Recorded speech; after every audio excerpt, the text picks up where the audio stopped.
Hello and welcome to Enchantment of Eternity, doing a top 10 best and worst episodes of Star Trek Deep Space Nine. But before I get into that nitty gritty on how this is going to go down, first let me introduce my very special guest. First joining me, Wes from the Pensky File podcast. I've sort of decided to do this stream in sort of in honor of Wes finishing his coverage of all of Deep Space Nine. So Wes, first of all, thank you so much for joining and congratulations on finishing covering Deep Space Nine.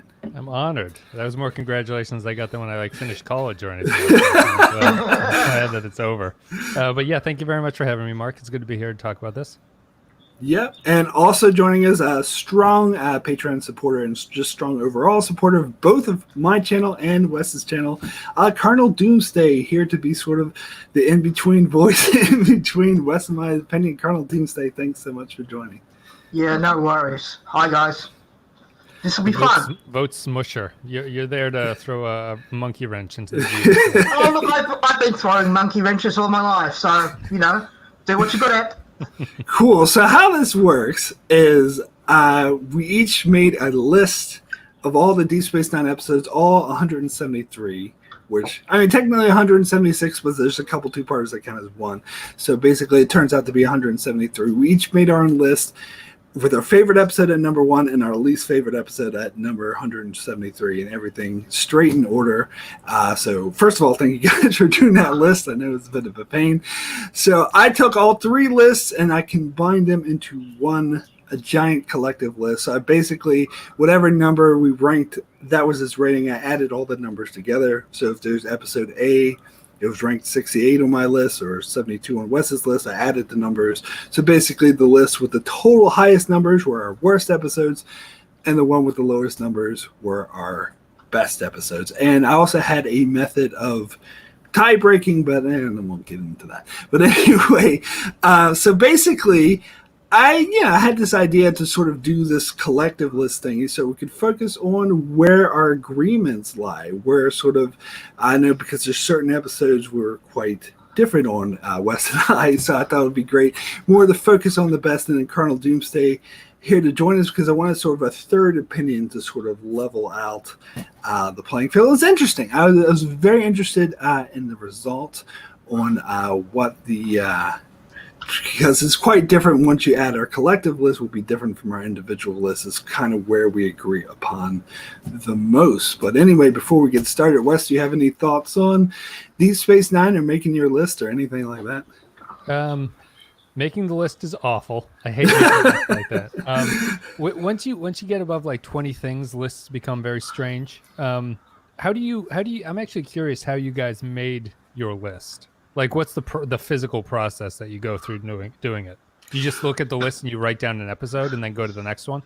Well, I say what I did is while I watched, and you probably did something similar while you watched. While I watched every episode, I gave it a rating between 1 and 10, 1 being the worst, 10 being the best. So when I went to make my list, I took all the episodes I rated at 10, for example, grouped them together. And so I just look at those episodes and I look at the top one in order date, and I say, oh, is that better than that one? Is that better than that one? I sort of move it around that way. That's how I did personally.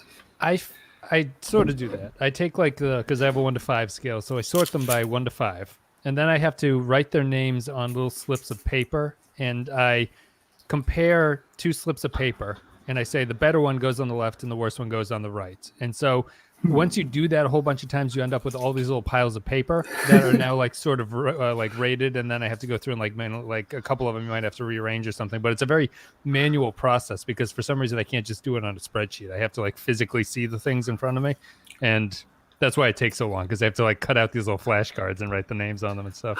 That's interesting. I haven't thought of that. So, Cardinal Doomsday, you want to share your process? I was nowhere near that organized. I started writing a list in order of episode. Then I realized this isn't working. Then I started writing down episodes, and I'd write them in order of goodness, then in order of badness. And I'd strip them down and say, no, this episode's way worse than that one, and this episode's way better than that one. I'm still not sure I've got it entirely to my satisfaction, but you said no changes, so it takes time. it's a tremendous amount of time to rank them. Once I got into it, I did it in about 2 days, which is actually quite fast for me. It's like watching The Irishman or something. I don't know. I haven't watched it yet, so no spoilers. No, I think that the dirty little secret. I know that lists are like super popular and everything, but the dirty little secret about every time, if you ever see a list and you get upset about it, just realize that the person who made that list also doesn't think that the list is very good. You know? Yes. Okay. Noted for future reference. Yeah. No one's ever happy with a list that they make. Like, well, I don't know if I'd say I'm never happy with my list, but they're sort of subject to change. Like a week later, I change my mind and be like, this one's actually better than that one. My top 10 or top 20 are probably pretty good, but when you start getting into like the 70s and 80s, you're like, this is like none of this matters really. Yeah, until you get down to the Get worst. to the worst. Again. Yeah. Until you get to the worst again, then it's easy again. Yeah, that's right. Like something that's number 72 on my list today could be like 106 on my list tomorrow. It's like, yeah. But anyway, it had to. I just do it quickly. I was like, whatever. I'll put this episode here. So it's not set in stone. But anyway, I'm gonna set it in stone because I added the numbers and put it together. And also, what's interesting is that for when I first got the 3 lists, I had no idea where things were going to fall until I started adding things. But our top 3 best, like immediately, I knew those immediately. Those are obvious, like or anything. But the worst, I had no idea, except for our number 1 worst. That to me was obvious. But other than that, like it ended up going in a different direction than what I expected and some of them weren't even in our personal top 10s.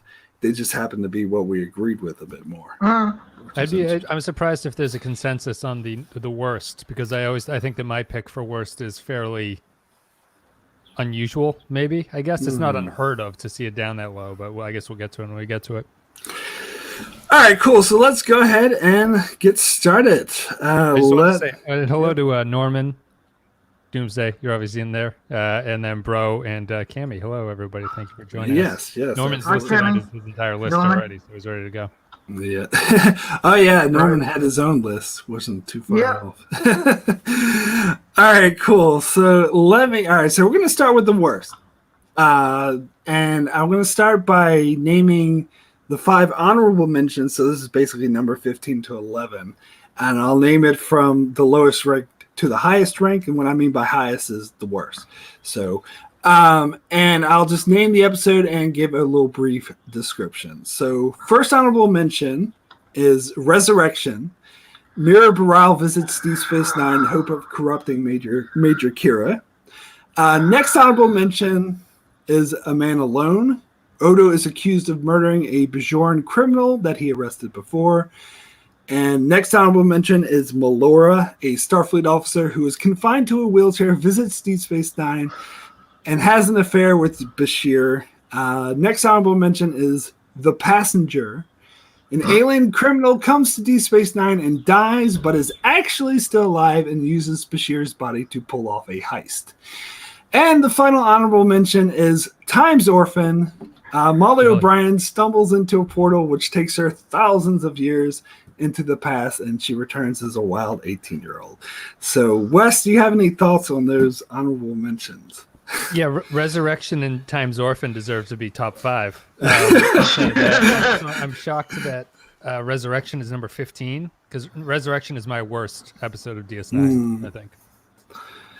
Yeah, I mean, you just mentioned that you're not sure if everyone agrees that your worst was. Because how do you guys? I noticed in that list of honorable mentions there's a lot of season 1 stuff, which I think is appropriate, because I always think it's I hold it more against later season episodes that are bad than I do early season episodes. So if you have a equally bad episode that's in the 6th season, it's worse than a first season episode that's just as bad as it. You know what I mean? Because the show is better at that point. Yes, Norman, indeed. I think that's why a lot of season 1's ranked high, though, because we can kind of all agree that they suck, because season 1 was like sort of just terrible along the lines. But I'm bringing out the numbers for Resurrection, and I was the oddball. So Cardinal Doomsday had it at 152, so that's like 21 towards the bottom. But I had it at 121, which is not particularly high, but I just don't think that episode's particularly terrible. Like, I thought there was some good things about it. I mean, it's not a good episode. I agree with that, but I just, when I'm thinking of the worst, that's not what I think of personally. Okay. But Go ahead, Cardinal. You had it fairly low, I guess, or Doomsday. But the royal episodes are so bloody boring. just say it, people. Come on. That's why I put it low. It wasn't because the episode was shit. It's because the character's shit. Yeah, Burrell's fairly bad, and I mean, CSG Skate or CG Skate. Sorry, YouTube names get me. But he mentions Times Orphan is also the same. I'm shocked that Times Orphan is not a bottom 10 for cumulative of all of our ratings. Those are the surprises to me. The other ones, season 1 stuff, being middling is whatever. But you guys don't agree that a bad season 6 episode is worse than a bad season 1 episode? No, I do actually. You do, okay. Because they've had more time to perfect it and get it right, and they still haven't managed it. Mm. Like I'm almost forgiving of season 1 badness in some ways. Okay, yeah, I'm not. I don't give season 1 episodes a pass. I kind of try to judge it. Yeah, I guess equally. I don't know. I just don't see it in those terms. So but that's interesting. Times Orphan I had rated at 138, so still that's not super high, but it kind of, I guess it was threw a monkey wrench in there, but You're the highest. You're the highest. Yeah, I'm the highest on that one. Yeah. All right, so let's get started with the 10 because I'm interested in what knocked out those 2 episodes. Okay, so let's start with our collective number 10, and we'll get more into detail on each episode. So number 10, worst on our collective list, is the first season episode, The Forsaken. Luoxana Troy comes for a political visit and instead hounds Odo for romantic attention. Meanwhile, an alien probe wreaks havoc with the station's computer, leaving Odo and Luoxana trapped together. So, in an elevator of all the cliches in the freaking universe, in an elevator. All right, so Wes was actually the lowest on this, had it 150 on his list. I had it as 156 on my list, and Cardinal Doomsday had at 164 on your list. So no one's particularly negative on it, really. I mean, I'll be back in 5 minutes, okay? Okay, sure, we'll continue on. So, but it was spanned 150 to 160, and that's sort of bottom 30 for all 3 of us. So that's probably why it landed where it did.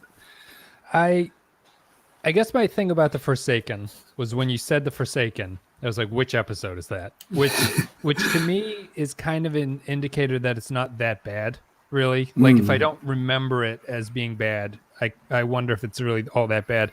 And I think that's probably the best Luoxana Troy episode, maybe out of DS9.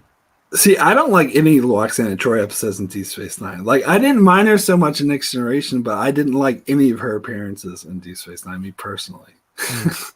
Yeah. Go ahead. Yeah, and I had this episode ranked pretty high because it's cartoonish to me, particularly the side plot with Bashir and the ambassadors, like the way they're like, oh, the mean ambassadors, and the story that Cisco is like being unusually mean to Bashir for no reason, and then at the end, Cisco just doesn't want the responsibility. Let's be honest here. But then at the end, there's a fire, and the ambassador was like, "Oh, I love this young man. He saved my life." Like, it was so fake to me, and I just didn't like Luoxana hanging off of Odo. Like, to me, that this sticks out as a particularly bad episode. Yeah, I mean, it ranks low for me, obviously, just because it's season 1, sort of. But I like the moment of Odo in the elevator in her dress. Like that, I feel that there's episodes that don't have moments like that at all in them. So that would be the reason that I don't think of The Forsaken as really all that bad. People in the comments are saying that they don't really like it, but yeah, I don't. I guess I'm maybe not surprised it's number 10, but I certainly wouldn't have it on my personal list. I don't think. Do I have it on my? No, I don't have it on my personal list. Yeah, it was 150 on your list. Yeah, so that's what was it on mine, Mark? It was it was 164, so you were actually had it the highest as the worst out of the 3. That's interesting. See, I don't really remember the episodes. It was one of those things I didn't really want to revisit. But Look, I will try and avoid a Loxana Troy episode whenever I can. Let's just say that. But adding the ambassadors as well, no, that's just too much for me. So that's probably why I rated it as low as I have. Anyway, carry on. All right, cool. So let's go ahead and move over to our number 9 worst then, which is a 3rd season episode, Meridian. Oh dear. Dax falls in love with one of the residents of a multi-dimensional planet while on D Space Nine. An alien requests a holosuite program of Kira from Quark. Mm-hmm. Okay, so let's see. Cardinal Doomsday is actually the lowest with 151. Then it was Wes at 159. I was the highest at 161. Which surprised me because I actually didn't think this episode was that terrible. I could have sworn you guys would have been worse on this episode than me. It's funny. Like I think the difference between something like TNG and DS9 is that it's harder for me to rank the DS9 episodes in a lot of ways. And like when I think of TNG, the plots are generally very clear to me. Like like what happens in each of the episodes. And I think that DS9 did a better job of mixing plot lines together to sort of confuse you about whether or not an episode is good or not. Like the only thing that I really remember about this episode is Quark taking pictures of Kira. And that's funny. I'd forgotten that. I just remember Dax falling in love with this totally boring dude and wanting to give up her host. Yeah, you haven't even got any chemistry, and you've known this guy 3 minutes. It's another of the Star Trek romances over the course of an episode that never really works out well for anybody involved. Yeah, I mean, she's willing to give up her Cisco and all of her friends and just leave them behind. They'll be old and perhaps passed away by the time she comes back for this guy she's known for like a week. And it also makes very little sense because it's the Dax symbiont doing this, and the Dax symbiont should always know better than to just run off on a whim and get in a relationship. Like it's lived lifetimes of having.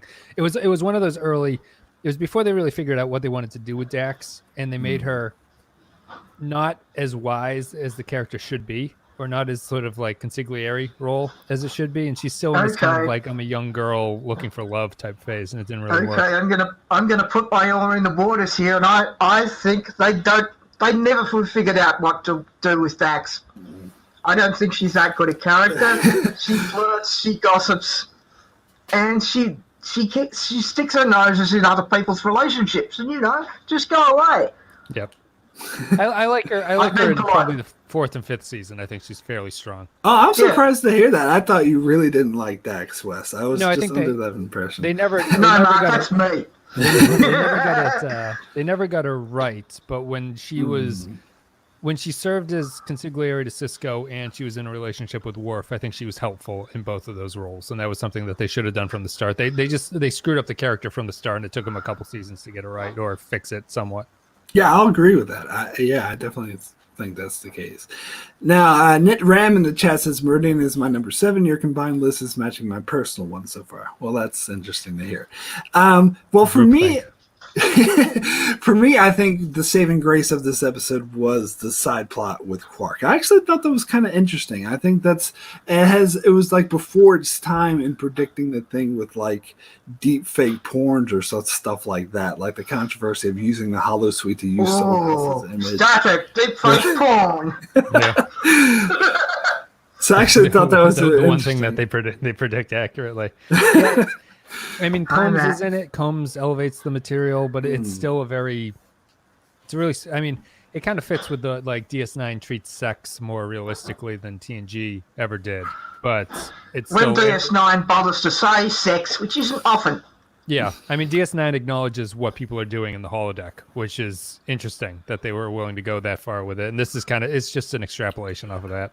Well, yeah, I mean, the whole concept of the holosuites was basically like a holographic brothel, but you notice how they slowly evolved that over the seasons. By the 7 seasons, it became a place where they played baseball and hang out in a lounge. It was a lounge singer, so they kind of moved away from that. We are not discussing that just yet. Bashir and O'Brien are still having sex with each other in the holosuite. They're just pretending to be at the Alamo.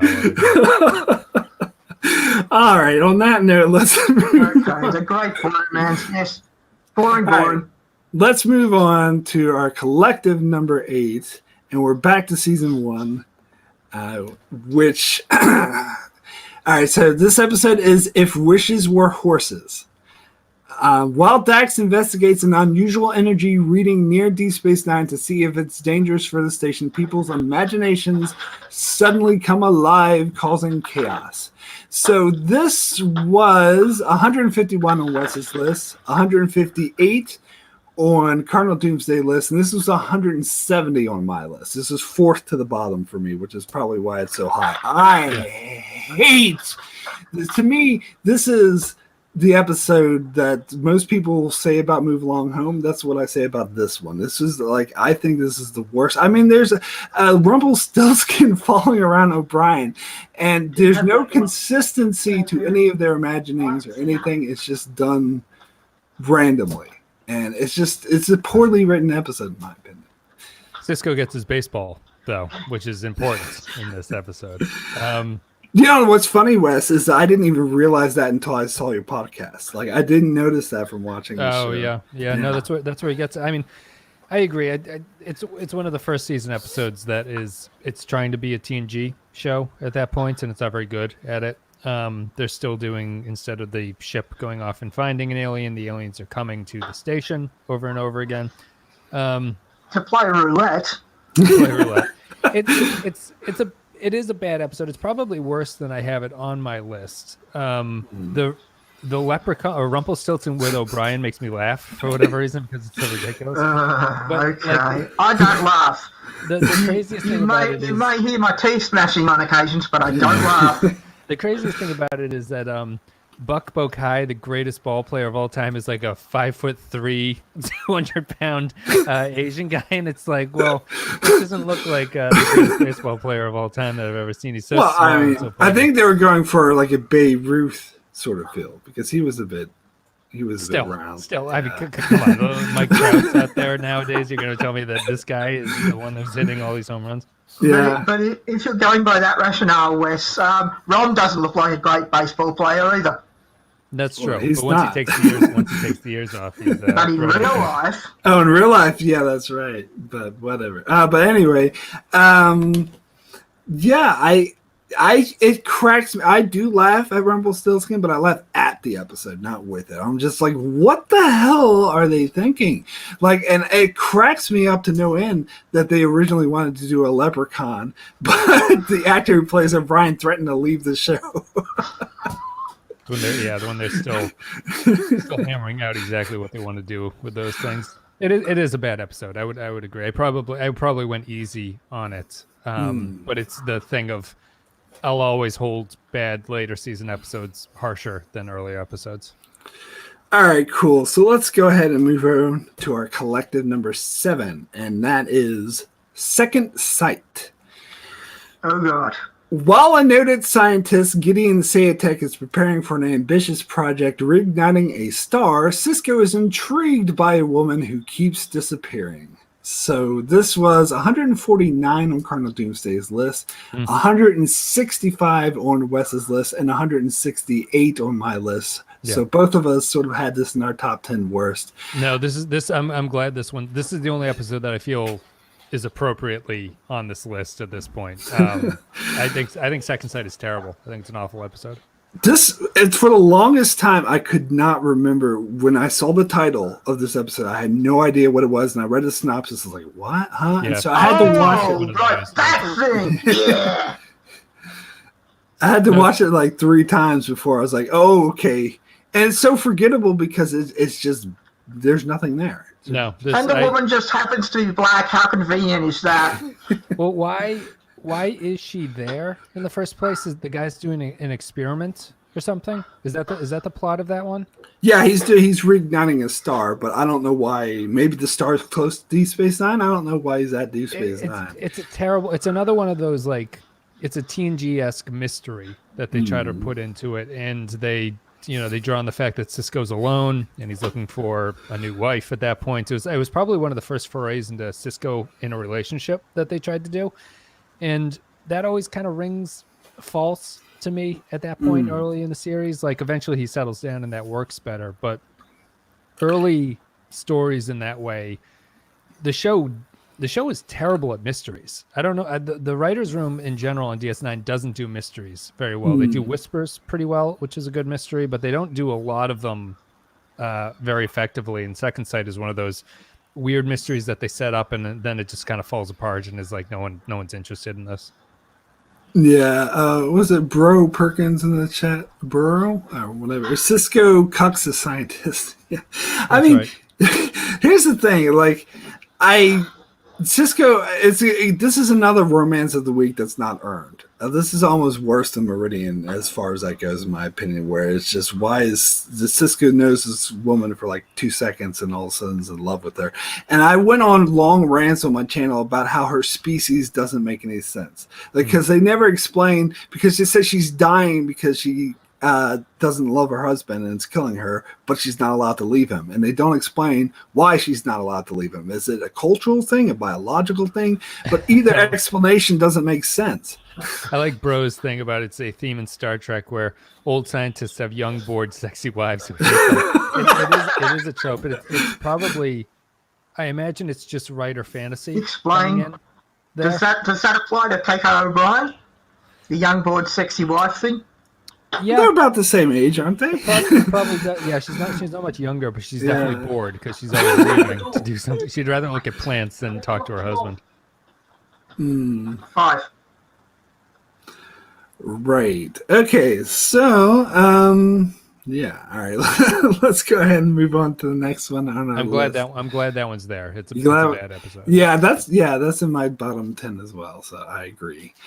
All right, so then we'll get to number 6 on our list, which I suspect Wes, you might be glad this is here as well. Number 6 is a 7th season episode, Field of Fire. So to find an apparently untraceable murderer, Ezri Dax reluctantly calls up the residual consciousness remnant of her symbiont's past hidden psychopathic murderer host, Joran.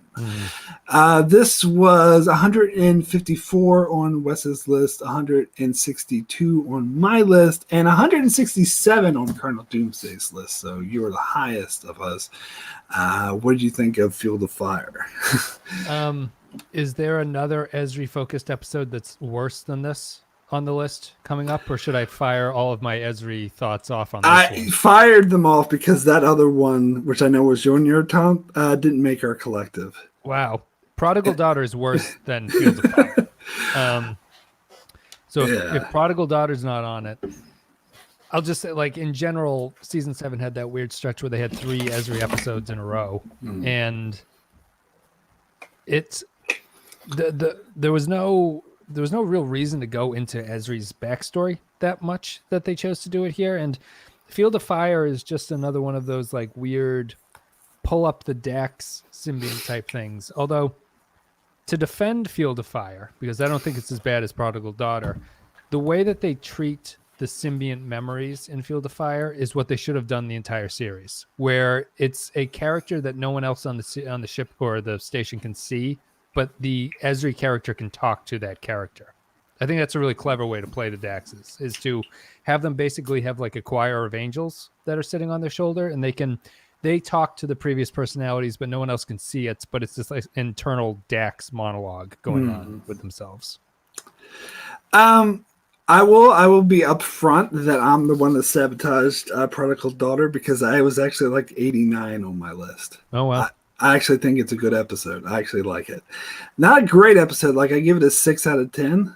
So I don't think it's the best thing ever, but I think it was pretty. I think it explores her character more, and I like the mother character, how she's portrayed, and I just like that family dynamic. Now, I agree with you; it has flaws, but I still overall like it. Why do you dislike this one so much more?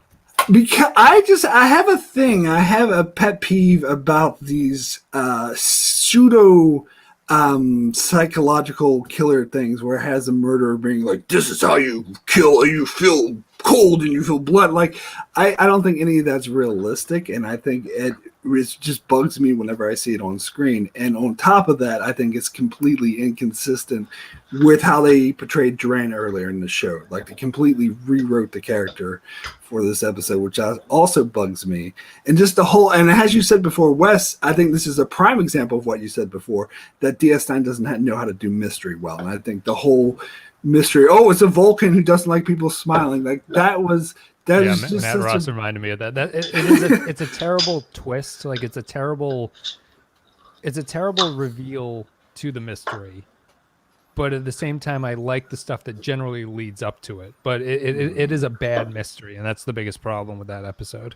And the fact that it's the third of 3 Esri episodes in a row, and no one needed that at that point. See, I'm not sure there's such a thing as a good Esri episode. You can disagree with me if you want, but I'm just putting an opinion out there. I kind of like the after image. Right? Yeah. Is that even an Esri episode? Like, I think of those 3 in a row as hers. Yeah. Oh, right.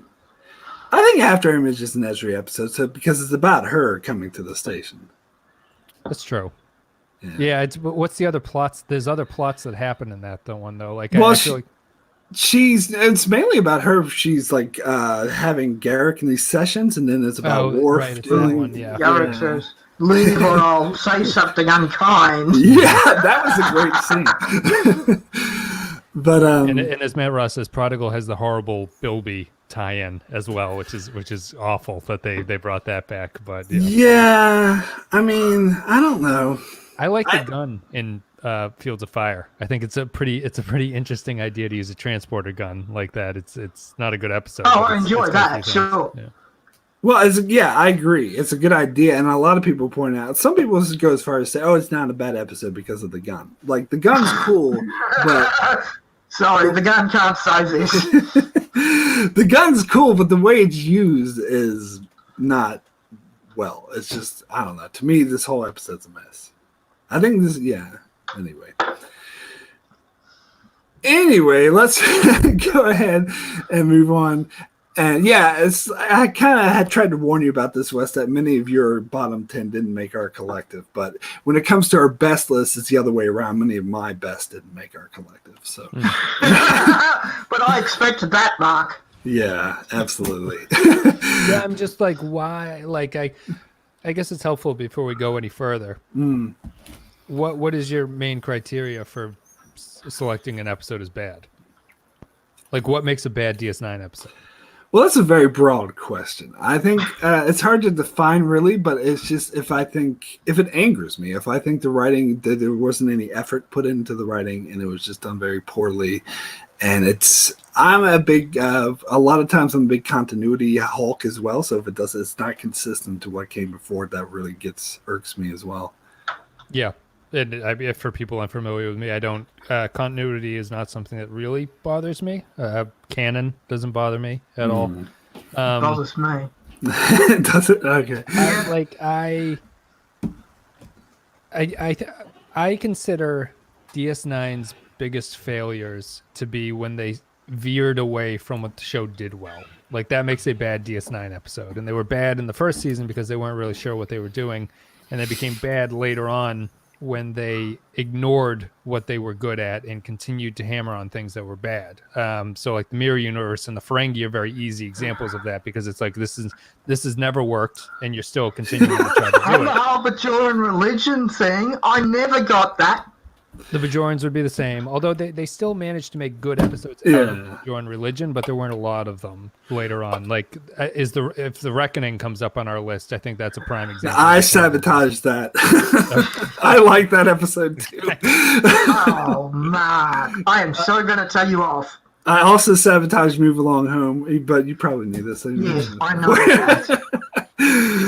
But yeah, I'm actually not as negative on the Bajorans and the Mirror stuff.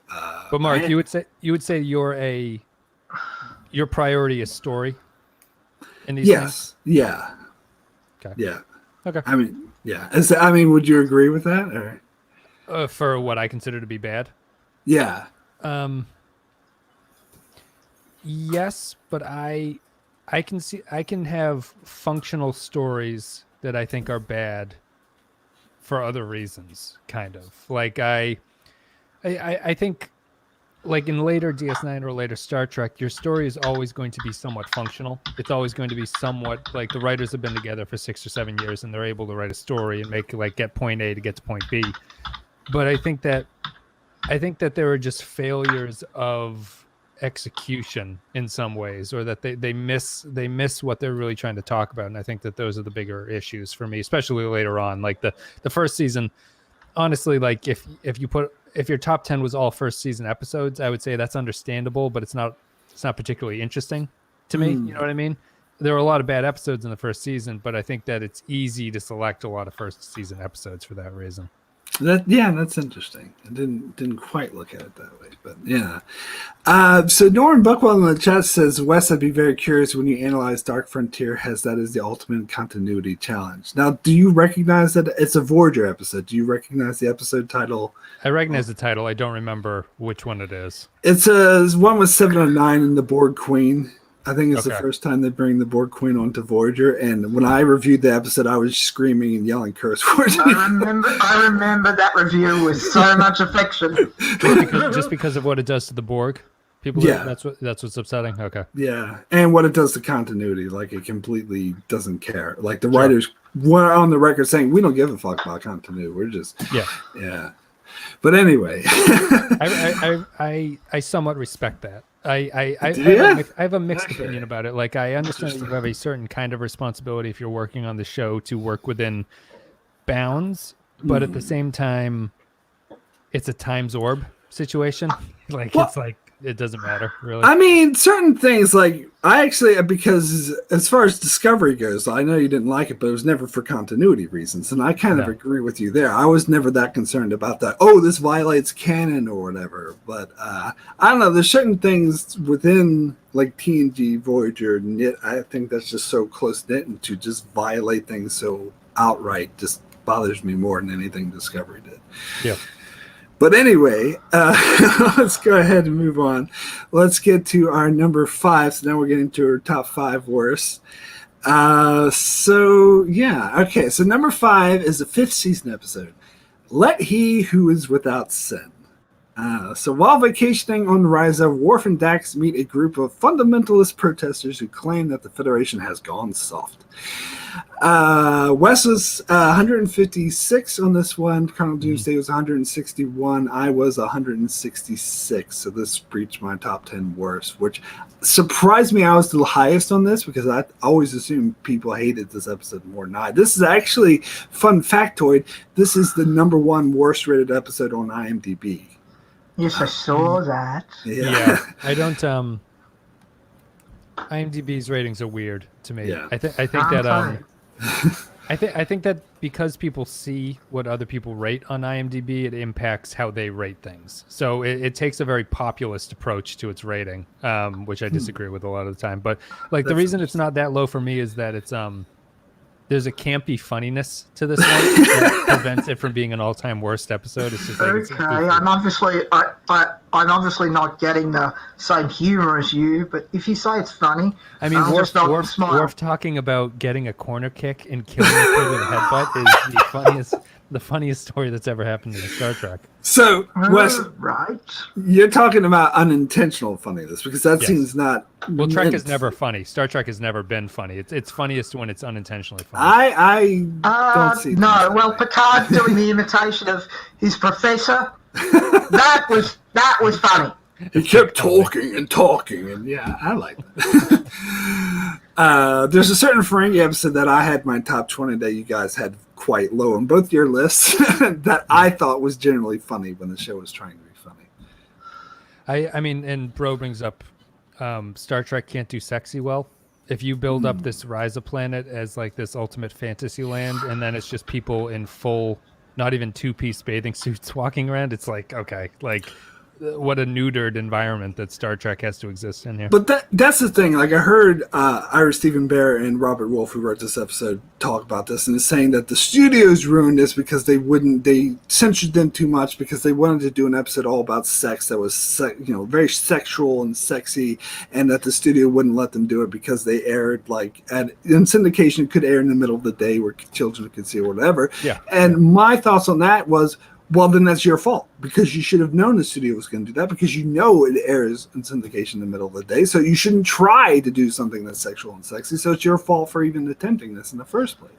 Yeah, this episode is so sexy, you can't even mention the word sex. Well, they can do a relationship episode, but when you bring it to Ryza, it makes it something else. And the show can't handle Ryza is the problem. Like I like the Bashir and Lita storyline in that one quite a bit. Like that's kind of funny to me. That they would have this relationship that they're just like okay with being basically a swinging hip couple on this planet, and how that flies in the face of what Worf expects from a relationship and things like that. But it's just the goofiness of Ryza, where it's like people playing volleyball. You know, it's like it's this strange Cialis commercial about what sex is supposed to be like, and it's very odd. Yeah, I'd rather go to Wrigley's Pleasure Planet myself. Yeah. They never showed that, so I have no idea what that's like. No. But it's got a cool name.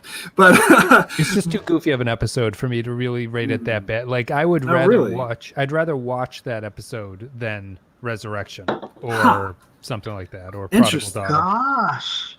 But, really? Yeah. You mentioned the Bashir and Lita thing. That I didn't like that storyline either because my continuity hawkishness come back in because they're rewriting the Bajoran culture. The Bajoran culture don't have this ritual when they break up. Like I think that was a retcon. That bothered me.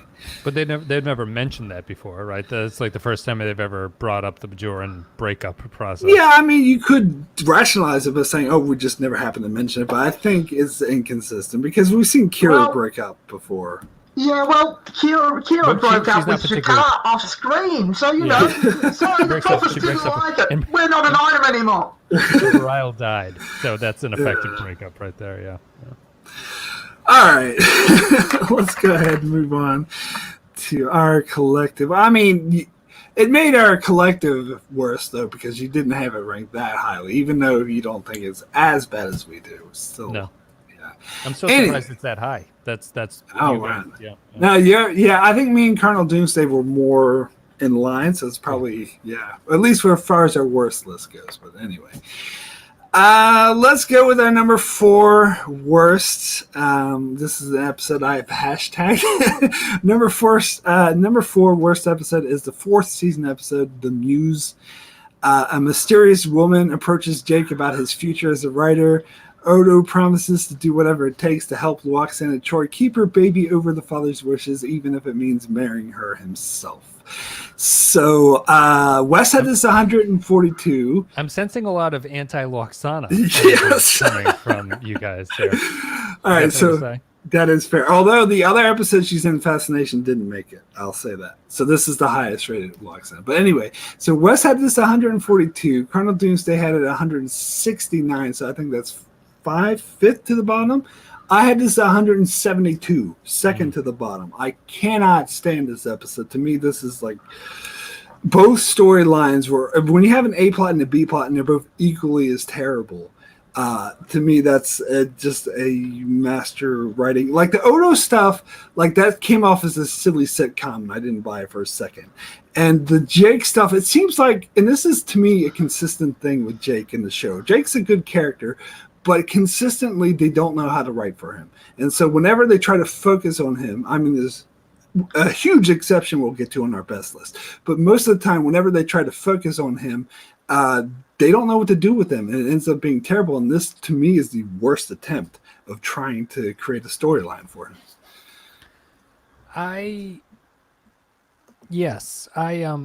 really only remember the Jake story in this one. I feel like the Loxana one is her getting married again. Is that the premise behind it? Well, no, she gives birth or gets pregnant or something, and the father tries to take the baby. Yeah, the father tries to take the baby away, but so she has to marry Odo to stop that from happening. Yeah, so she gets into the thing with Odo. That feels like a fairly stock Loxana episode to me. See, I was actually quite touched by the Odo. Why'd you rank it so high? Because the Jake stuff was so shitty. Sorry, Wes, go. No, Jake's storyline is Jake's storyline is such a writer storyline about like this kid who wants to become a writer, and this woman is trying to like steal his energy or something like that. But it's I mean, that never worked. But it's another one of those. It's like a middling episode. If you were to bring that up to me, like, yeah, that's not a very good episode, but it doesn't make it into my my worst list. That's like that. What'd you say I had it at 130, something like that? Like that feels appropriate. Let me just bring that up again. Where are we at? The Muse. You had it at 142. Yeah, which is that feels appropriate to me. Like when they're in that range, I have very little opinion of them. They're just kind of a bad episode that doesn't remarkably stick with me. Yeah, no, I kind of like Loxana on some level. Oh, do you? Okay. Well, This is the only time I like Loxana. There's a couple of her appearances on Next Generation I don't mind, but I didn't like any of her appearances. I like her on DS9 much more than TNG. Yeah. Oh, really? Yes, yeah. Sorry. I'm the opposite. Much more. She's much more grand. Like the best Loxana episode is actually a terrible episode called Dark Page in TNG. Mm-hmm. It's too many years since I've seen it. It's the one where she's revealed that Deanna's older daughter drowned, and Loxana feels guilty about it. I like that episode. Older sister, but yes. I think it's a terrible episode, but it's a very good Loxana storyline. Interesting. And DS9 plays with her more as a tragic character than the clown that TNG portrayed her as for a long time. I don't know. I guess this episode treated her as a tragic character, but it just felt very sitcom-y that Odo got up and made a speech, and the guy's like, "Oh, okay, well, I'll let you have the baby now." He can know that Odo's full of shit, so I just didn't buy that. But that's their species. Isn't the reason they do it is because it's some kind of like species thing? Well, I don't know. That's just plot convenience then. That's Star Trek. I actually thought Odo really meant that. Yeah, I mean, sure, but I don't know. It just felt really sitcom-y to me. I had it's a running thing on my channel where everyone will say hashtag fuck the Muse because I was saying that a lot. That's where that came from. Gotcha. Yeah. And you have your own hashtag. What was it? Jake Cisco F Machine. Oh, fuck machine. I'm sorry. Yeah. But anyway. They don't do Jake well. They did him well in season 1 because he kept getting kissed on the head. But when he started to get too old for that, they didn't know what to do with him. Well, I think Jake should have been. They never should have made him a main cast member because when they have explored his relationship with his father, that's when he's used right. That's when he turns out good. But because he's the main cast member, they try to give him his own stuff, and whenever they try to do that, it just doesn't work. They just don't know how to write for him, I think. So the Jake and Nog thing doesn't work for you? No. He's in it so little. He's in it so little, though. I guess would be my argument. Like he is main cast, but he must be in like 60 episodes at most.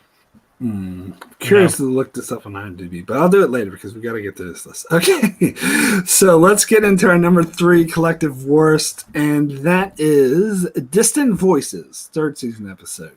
So after being attacked in the infirmary, Dr. Bashir has a dual mystery on his hands. What has happened to the station while he was out, and why is he aging so rapidly now? So this was 157 on Wes's list, 166 on Cardinal Doomsday's list, 169 on my list. So we both had, me and Cardinal Doomsday had this in our top 10 worst. This is the concept of going inside someone's head is not usually done very well, and this is the worst example, one of the worst examples in my opinion. Like, each person's supposed to represent a different part of the personality, and it's just, and plus, like, Alexander Siddig's acting in this is horrible. The way he like tries to be old man, it's like, like, and the makeup he has for him is just not. So I just think this is a terrible episode. He has extremely limited range. Siddig does. Like, it's surprising when they ask him to do things that he's not comfortable doing. It always comes across as stilted. Here's a hot take for you. Extreme Measures from the 7th season is worse than this episode. I don't very strongly. No, it's not. No, it's not. Not by much. See, I don't very strongly disagree with that. I can see where you're coming from, but I personally think this one's worse. Like, I think this setup for the Section 31 storyline was there and more interesting. Whereas, I agree both executions were terrible, but at least I had more good characters. Like with Sloane, you got more of his character in it. But this one, there was no setup for it, and I think there's no characterization. Like this doesn't explore Bashir anymore or the aspects of his mind. So that's Extreme Measures came at a more critical time for an episode, right? It's like 3 away from the end, and they put out Extreme Measures, and we're like, this is a good episode to put right here. That would be my counter. Like when you're 3 from the end, and you do the exact same idea basically of going into someone's mind, and you sabotage Section 31 completely, like you completely cut the legs out of that idea. That's pretty awful. Okay, that's interesting. Yeah, I think Norman's agreeing with my point about Norman, this. But I don't understand why Extreme Measures is where it is. It just breaks the flow. It does. It should be earlier, but I mean, it's a bad pacing. They were horrible at pacing the final arc anyway, but it's just like. To me, Distant Voices feels like a very early version of this show. Like it feels like it's a bad early season episode. Yes, exactly. And they have nothing to do in it, really. Like as Mark was saying, the characterization of like different parts of your memory is not really effective in that, and he's aging. It's all kind of silly. But I think that Distant Voices didn't undermine a lot of what the show did well in a way that Extreme Measures does towards the end of the series. Like Distant Voices can exist and not impact any other part of the series, where Section 31 is completely kneecapped by that episode. So I guess I would just disagree with that conclusion. Like I actually liked that Bashir got the better of Sloane and the way that played out. So that was my hiccups on that episode. You didn't have a continuity problem with the greatest secret spy agent gets captured by just showing up in the guy's bedroom, and it's like, oh yeah, you got me. That was a bit lazy, I'll agree, but it wasn't a deal breaker for me. Anyway, back to Distant Voices for a second. Apart from Alexander Siddig being a really old man, yeah, right. I hated that Davo girl doing the Happy Birthday, Mr. President. I really hate that. It shits me to tears. And this is the worst use of Garrick, in my opinion. This is complete waste of Andrew Robinson. What's Garrick doing in this piece of crap? Yeah. What does he do in that episode? I don't even remember what he does. He's meant to represent the villain, so Garrick is like telling him to give up, and eventually Bashir figures it out, and he shapeshifts into the Lethian. Gotcha. I remember that now, yeah.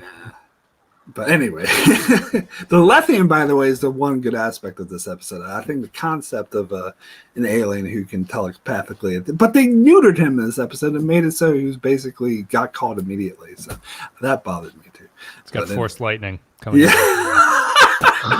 Zapping people. Oh god. Okay, so no, that's the reckoning, Wes. That's the reckoning. Yeah, he does it in that too, doesn't he? I think when he like grabs him by the head, he shoots lightning into him or something. It's he appeared later in Sword of Kalis. Yes, he did. Oh, yeah, okay. That was the other one. The Reckoning, by the way, that's in my top 50 best. But anyway. You said what? No counting for taste, as they say. Oh, Mark. I liked it. But anyway, I don't want to get into that. We got to get to this list. But let's get into our number 2, which is 7th season episode, The Emperor's New Cloak. Quark and Rom have to rescue Grand Nagus Zesk, who's being held captive in the alternate universe. So I had this ranked at 159. Wes had this ranked at 170, and Cardinal Doomsday had it ranked at 172. So Wes was like 4th from the bottom. Cardinal Doomsday is your 2nd to worst episode. I took this as basically just a thesis on the mirror universe in general, and because it's the last one and is completely the most pointless of them all, even though they think you could say that 4 of them are pretty pointless, it gets it bears the wrath of everything that came before it in my ratings. I think it's the worst of the mirror universe episodes, but they're a process of going from an okay idea all the way to a terrible idea. Like they just keep getting worse as the show moves along, and the Ferengi and the Mirror Universe are not something that people were really clamoring. Oh no, like combining those two things was like the worst idea. Like, what the hell were these guys thinking? It's just you're running out of ideas at that point and just want to like close off those threads or something. But it's awful. It's the thing of it just becomes camp nonsense by that point of the Mirror Universe. The Mirror Universe never made sense in DS9 outside of maybe crossover, and even in crossover, it was a very weak point that they were making. Well, see, that's where I part ways, because I actually like crossover. Like, I think that made my top 30 best. But for me, the Mirror Universe, I have no problem with the Mirror Universe in general. And I think crossover is good, but then Through the Looking Glass is okay, and then the one after that was maybe less. It's like they get worse. Like, I think it started in a good place, and they get worse as they go. Crossover's fine, but it's all downhill from there, and they combine two of my least favourite things, the Mirror Universe and Ferengi comedy. And they're going to make a stick on top of it? Please. Yes. Beam me to another quadrant. Nitran I do brings not up like this. the carrying the cloaking device scene is something that he likes. I think we made fun of that in the podcast just because it's like, I remember. if you were carrying a coffee table, an invisible coffee table with your friend, and you put it down, would you immediately go, where did it go? Like, where is the coffee table? You say, no, it's right here where we put it. I'll just go grab it. Yeah. I think that the Mirror Universe is just something that it doesn't need to exist in DS9, because DS9 is the Mirror Universe to the Roddenberry universe. Like, that's what the purpose of DS9 is. That's well said.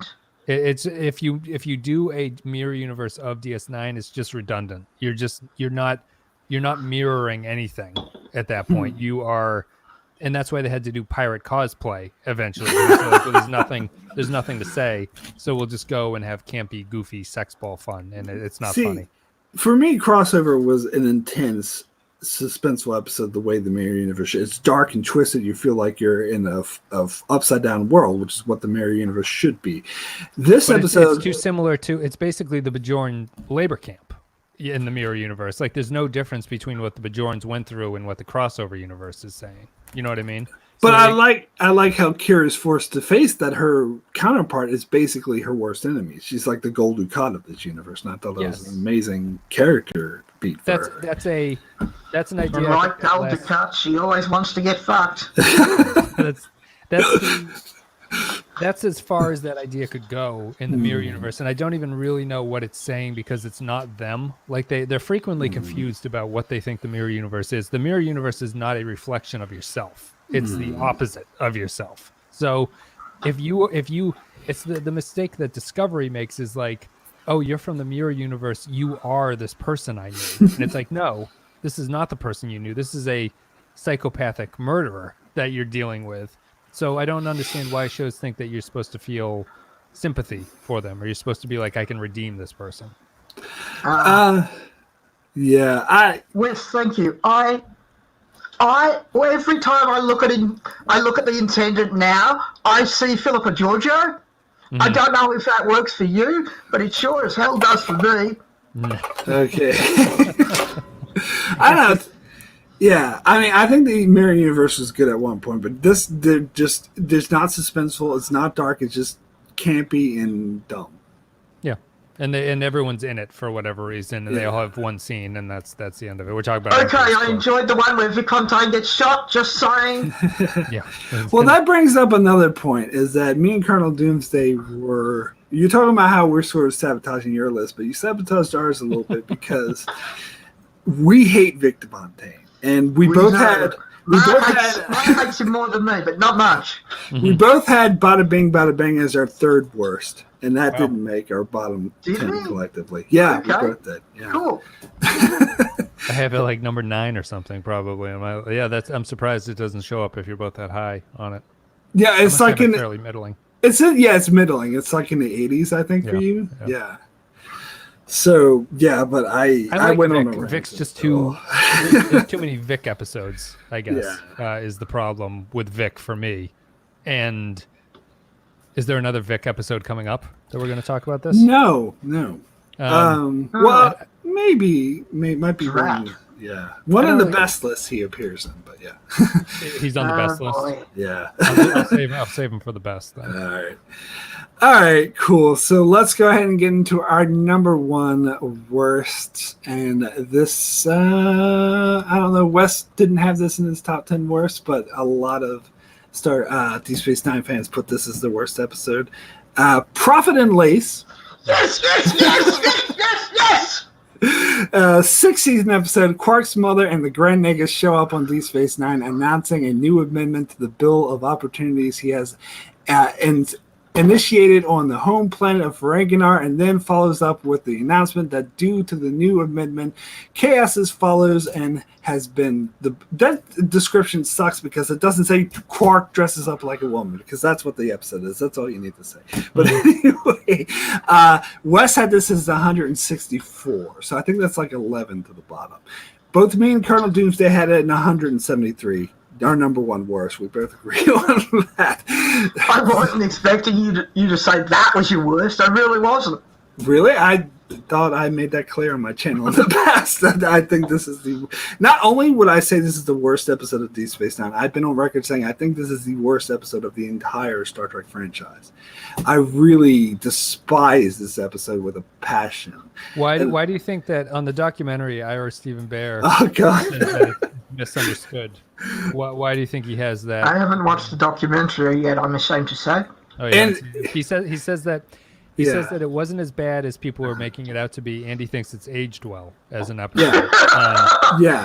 I couldn't believe. Aged well. I saw that. I couldn't believe that he said that, because it's actually aged a lot worse. And I have no idea why he says that. And I actually loved your coverage of this, Wes, because you made me look at it in a new light, that they were sort of emulating the show movies of the classic movies from the 50s or 60s. It's a 50s, even earlier. It's like a 30s farce, basically. And that is outdated in the 90s, and it's even more outdated now. So I couldn't believe he said that. I have no idea what the hell he's thinking of. And I can't believe the editor went along, because in that little aside scene, the editor said, "What about Profit and Lace? That's a good..." And that... He's saying that it had good commentary on gender politics, but I think what it's saying about gender politics is horrendous. This guy tries to rape Quark, and fucking what's his face Brunt is appalled that two men are kissing, and so to me that's terrible for modern day gender politics. I think the worst thing about Profit and Lace, even if I don't think it's if I don't think it's the worst episode, is that it ends in a very strange place where Quark, because he wanted to have sex with his waitress, and then she what is that? How does it wrap up? She comes back to him and is like, "Yeah, I'll work for you" or something. And he's like, "No." She agrees to the Umox. Right. Yeah. She agrees to the thing. She says, "I actually quite like the sound of this." He's quite magnanimous about it, and sort of is like, "No, I'll have sex with you later. You don't need to do it now." That's probably the biggest betrayal of a character that the episode does, I think. But on the other hand, I think that what they're doing is close enough to an homage of something that it spares it from being that bad. Sort of I understand what they're doing there. It doesn't really work, and it's not a particularly good thing, but it's not like they came up with this idea on their own and were like, "This is a good idea to do." It is a kind of parody of something that DS9 always did. DS9 loved parodying classic movies. It's one of Bear's favorite things. And even outside of the main plot, the Ferengi humor, I think, is worse in this episode than any other Ferengi episode. Yes. I've been on record, the Magnificent Ferengi, I think the humor works. Most Ferengi episodes, it doesn't. This is 10 times worse than the average Ferengi episode. Just in general, just the humor. And you mentioned the scene with the Dabo girl, because that's what really gets me. And because it seems like the writers will often write umox, which is basically a hand job, but they don't treat it like a hand job. They have Dax in another episode of season 3. She just comes up and starts doing you can say it in public. You can do it. Yeah, you can do it in public. And the fact that he's basically sexually harassing her employee, and at the end she's like, "Oh yeah, let's get it on." That's appalling to me. I can't believe that. It's true. It's true to the Ferengi. right? Like that's the thing that's also about it is that the Ferengi should be that way.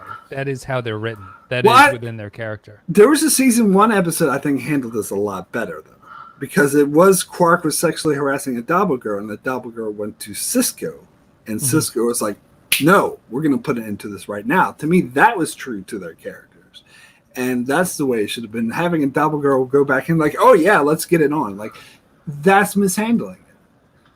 Gender politics bar. But it's not gender wrong. politics, it's gender stereotypes, guys. And just one more second, Wes.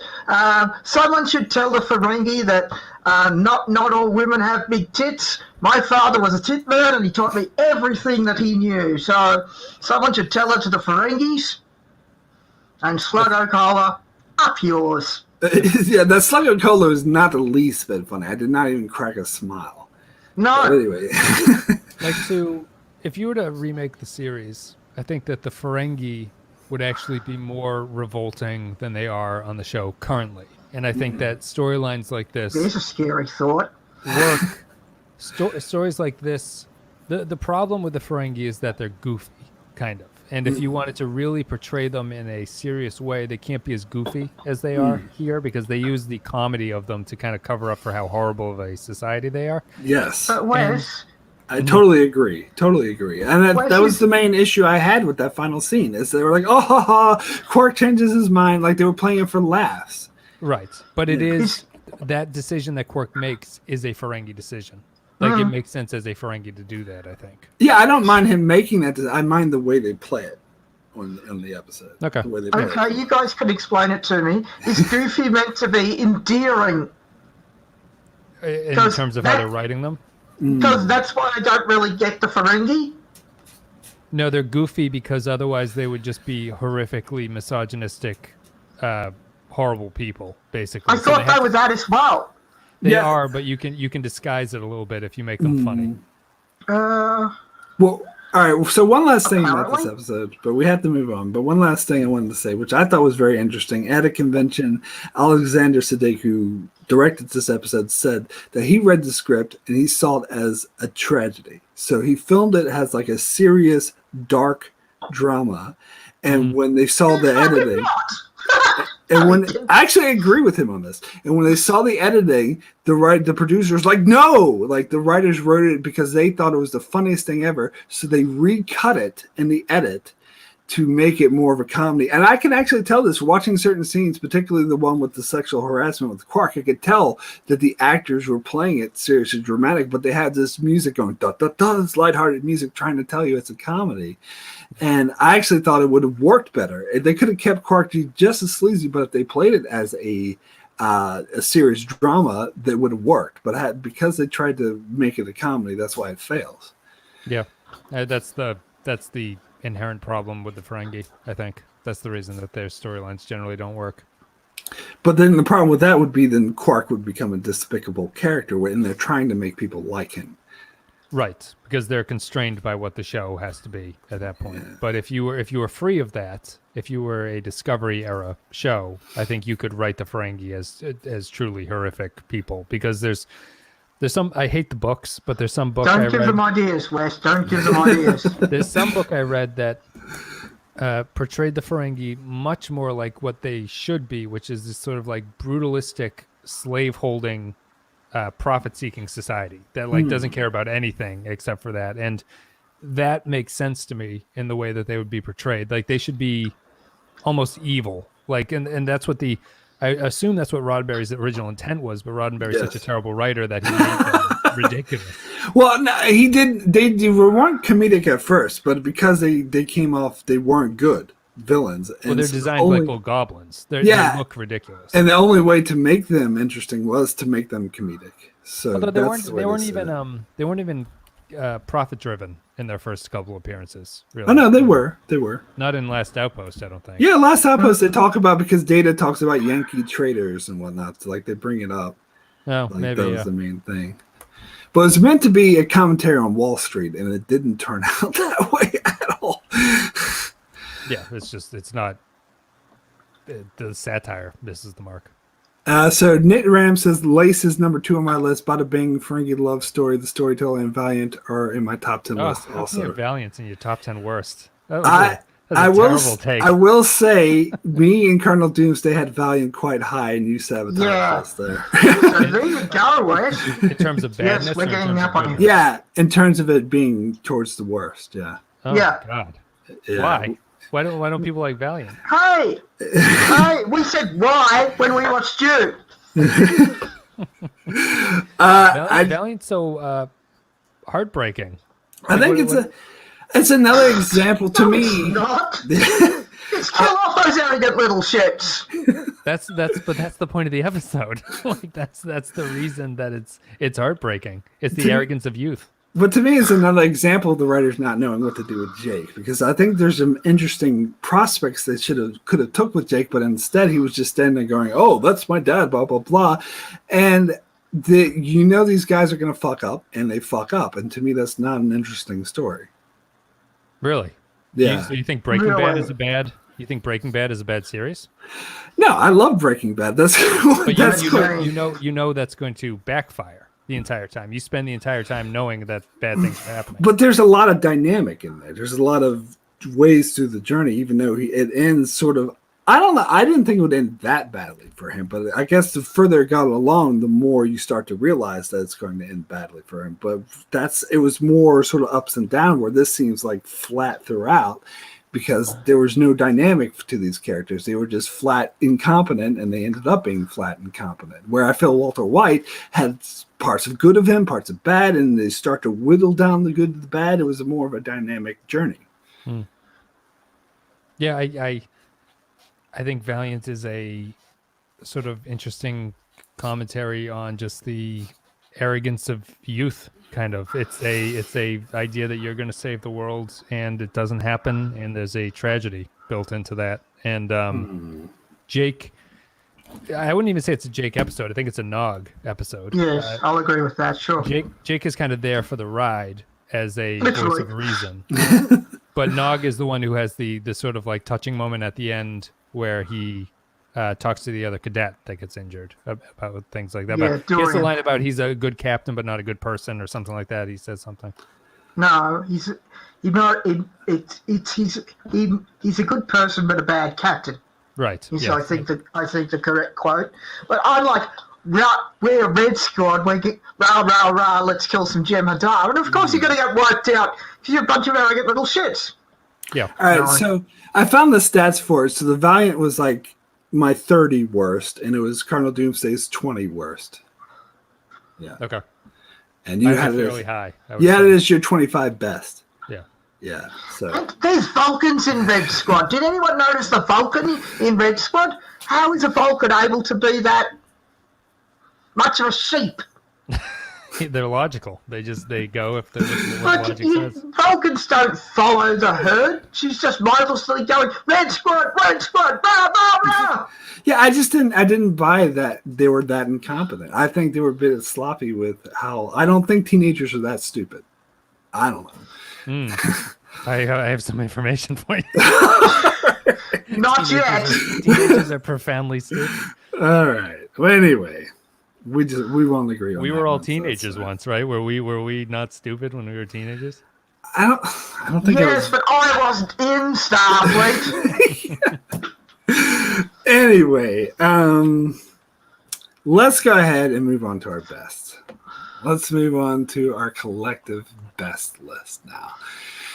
So, let's start with the honorable mentions. I'll do what I did before. I'll just name the 5 honorable mention bests. So from order from lowest to highest. The best, this is very interesting. Okay, so first honorable mention is Far Beyond the Stars. Sisko has a vision where he's a sci-fi writer in the 60s dealing with racism.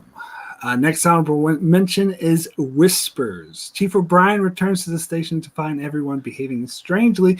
It turns out this is because he is a clone. Next honorable mention is Rocks and Shoals. Sisko and crew are stuck on a planet with a group of Jem'Hadar and their untrustworthy Vorta leader.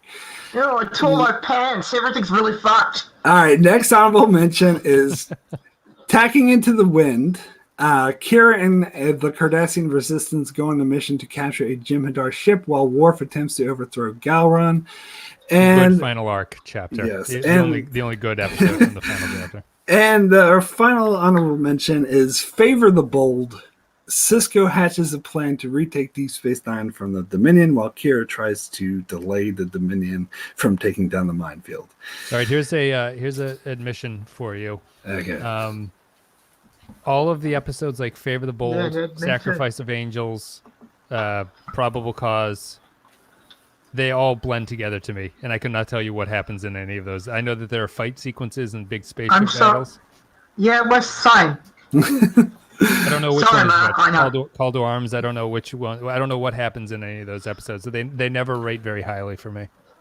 Okay, I know that Sacrifice of Angels is the one where Zial dies, but otherwise I have to look things up. And yeah, I know it's the when the prophets wipe out the Jem'Hadar fleet. That's Sacrifice of Angels. Favor the Bold is the one where Sisko's like, we gotta retake Deep Space Nine, and he hatches the plan, and like Wayne wants to execute Rom, and Kira's like, no, don't execute Rom, and so you actually had Favor the Bold rank as number 13 on your list, Wes.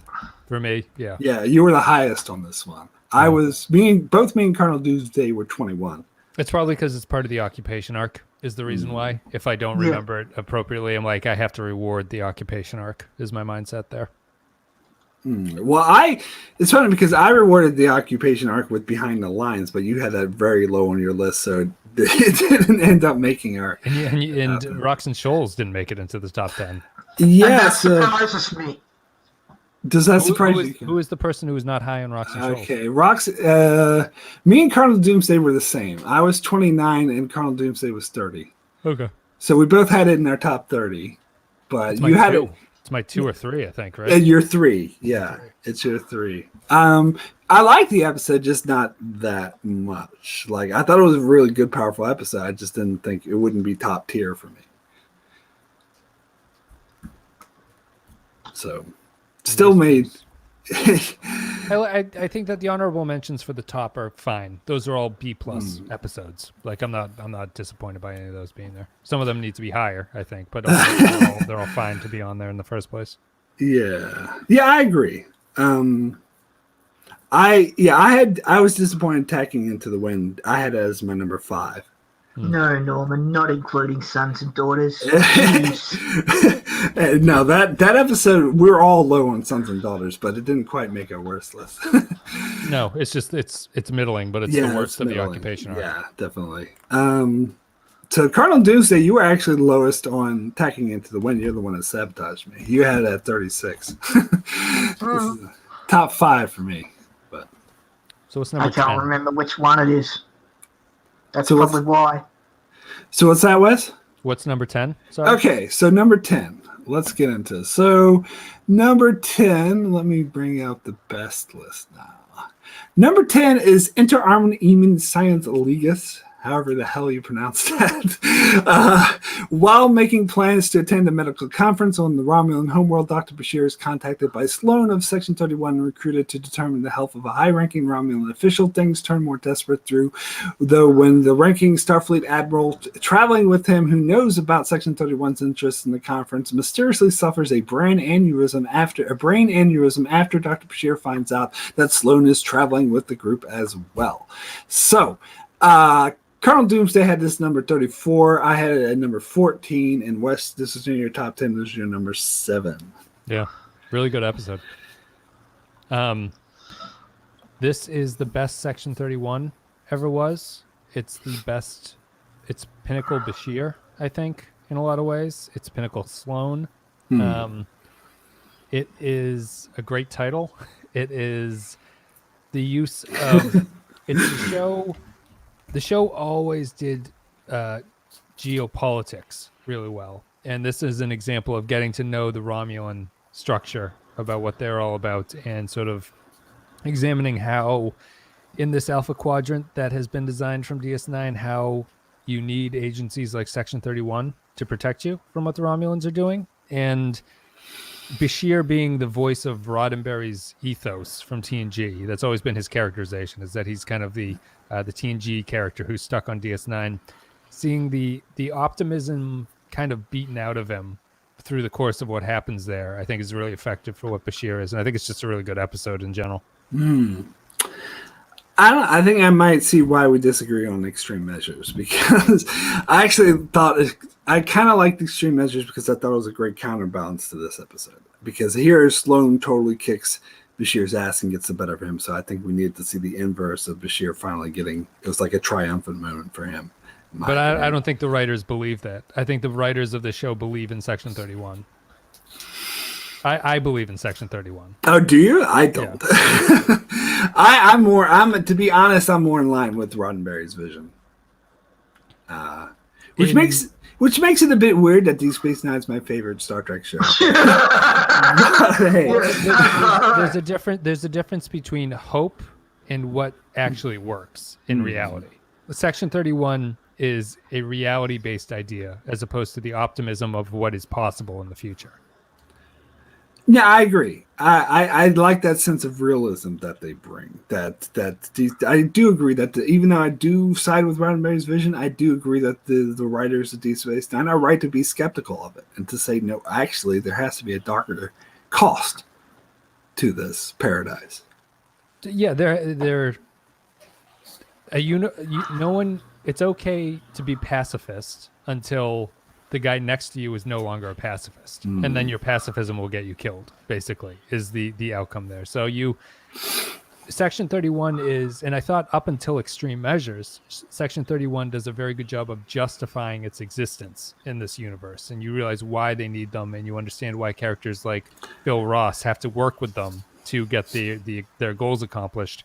And Inter Arma is just a really good example of doing that and showing Sloane as a capable agent as opposed to what extreme measures shows them, which is just a bumbling idiot who walks around. So do you like completely side with Sloane in this episode and think he did the right thing? What they do is necessary to protect the Federation. And like they are the CIA, obviously, and it's not to say that they do always the right thing or that they're morally justified, but the Star Trek idea that Spock says is the needs of the many outweigh the needs of the few. And that's what Section 31 does. They're just they understand truly what that means to have to do something to protect the many. I also love this episode. As I said, I'm also really high on this, but I always saw this as the bad guys win episode for me personally. And I like that. I like they're willing to let the bad guys win. Well, the Federation wins, though. The Federation comes out on top of this. They are in position to expand their better understanding of the universe. It's the everlasting argument between Sloane and Bashir of do the ends justify the means, and I actually side with Bashir that they don't necessarily. Yep. And I think that's why it's a good episode, because I think it captures that well. Absolutely, I totally agree. What is being done is necessary to save the Federation. Wes, I'm sure Admiral Layton said exactly the same thing, but we'll get to that. Good. No, we won't actually. But but anyway, that's a good point there. Another crooked admiral. Is any admiral in Starfleet not bent? What do you think, Wes, Ross. about... Ross is pretty decent guy. Yeah, he is a pretty decent guy. But what do you think about the original idea was to have Sisko be the one that betrayed Bashir, but then they thought, oh no, he's too much of the hero. We can't taint his hero-ness, so let's make it Ross. It was something more. Was it supposed to be Sisko that did? Yeah, I think it makes more sense for it to be Ross. It doesn't make a lot of sense that Sisko is kind of running around behind the scenes in the way that Ross can, because Ross is higher up and he has access to that kind of information. Yeah, I agree. I don't know, but some people see it as kind of pussying out by not making your hero captain. No, it doesn't need to. It doesn't need to be Sisko doing that. I don't think. I think I agree with you on that one. Did Ross do anything worse than Sisko did in the Pale Moonlight? No. Inter Arma is the worst that Ross ever got, and it's not that bad in my opinion. But that's an interesting thought, because we're saying that Sisko wouldn't do anything as bad as Ross, but what he did in the Pale Moonlight was arguably worse. Yeah, I think it's just a matter of story technicalities there. I wouldn't find it believable that Sisko was pulling the strings as this puppet master in the way that Ross has to at that point. Yeah, no, I agree. And plus, I don't believe that Sisko would personally betray Bashir like that, because in the Pale Moonlight, he only defied his own ethics. Like he didn't personally betray. Yeah, and his friend. Pale Moonlight is also kind of overstates what Sisko does. I think the fan reaction overstates what he does because he does not actively do anything. He just lives with the repercussions of what Garrick does. Now we will get into that episode later. So, all right. That's gonna be a long Not to spoil anything, but anyway, let's go ahead and move on to our number 9. And I guess you'll have to pay attention to the description if you might get this episode mixed up with other episodes. Call to Arms is the number 9 episode.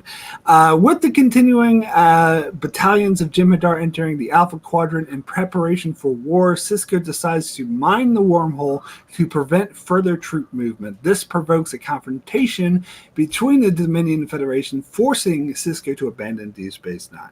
So it's basically the episode at the finale of season 5 where the Dominion take over Deep Space Nine. Colonel so I had this rate at number 35, so I was the lowest. Wes had this number 12, and Colonel Doomsday had this at number 8. To me, this is a good, strong episode, but I wouldn't put it as one of the best of the station takeover arc. To me, it was just a setup. Oh, here's the setup. We're setting things up, getting the ball rolling. That's just how I see it. I think it's one of the stronger season finales that they did. It does blend in with Favor the Bold, mostly because they replay all the same space battle footage over and over again. So it's like, on rewatch, I actually think that the show loses something once the war starts.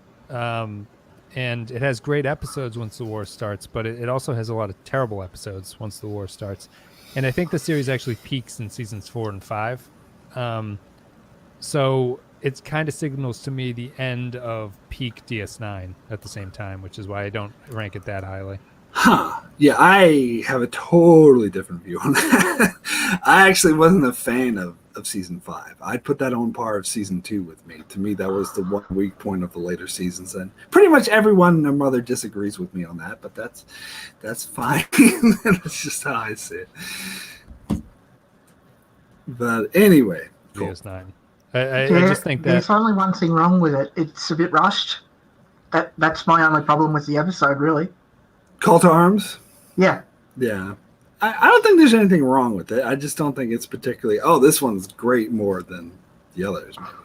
Maybe. They do a lot of, I don't know if it happens in this one, but every time the station is under attack, it feels like the exact same sequence over and over again. Like they weren't really great at that, at making it feel different. And I think Call to Arms just kind of blends into the back. Like if you want me to take all of DS9's arc that involves all of that stuff and take it as a whole, I have a very positive opinion on it. When you split them into individual episodes, it kind of middles down a little bit. Like the overall arc of the war and the Dominion storyline is very good, but on an episode by episode basis, it's harder to rate them against each other than is something like TNG. Yeah. They build on each other. Yeah, that is true. Yeah, definitely. To me, I didn't like Rom and Lita getting married in this episode. Like, I don't care about the relationship. That's just gross. I mean, how did they do it? Well, that's not okay. Let's assume Lita wants to be pleasured for a change.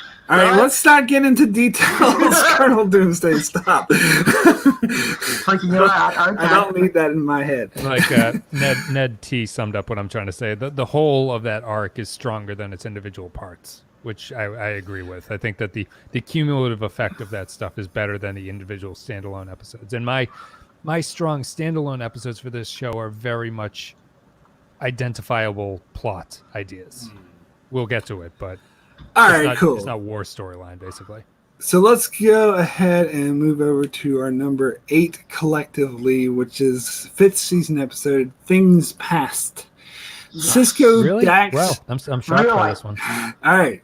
Sisko, Dax, Odo, and Garrick find themselves in the past when the Cardassians controlled the station, and a crime that Odo investigated may be the key. So Wes had this at number 28, I had this at number 20, and Cardinal Doomsday had it at number 6.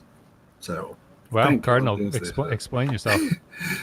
I have it at 28, which isn't even bad, but I'm surprised. It's always been a favorite because I like Garrick and I like Odo, and it's just Okay, the logic is faulty but I really like the story. That's all. I like the ending. I like the Odo watching. It's a mystery that almost works, and you can't say that for many Deep Space Nine mysteries. I'd There agree. you go. I'd agree with that. I, if I were to think of all the episodes that they, And spoonheads. if I were to think of all the episodes that they go to alternate Terek Nor, it's probably right in the middle of those. I think. Not to say, all those episodes are pretty good, actually, which is kind of the thing in their favor. But it's one of those things. This is my favorite of the Terek Nor ones. Yeah, mine too. Yeah, it's like I think 29 on my, or I said no 20. So I think the explanation of why this is happening. Oh, this is a version of the link. That's lazy. The writers just used that as an excuse, but that's fine if I look past it. The actual character story with Odo is very powerful, and this is something that bothered me throughout the first 5 seasons of Deep Space Nine.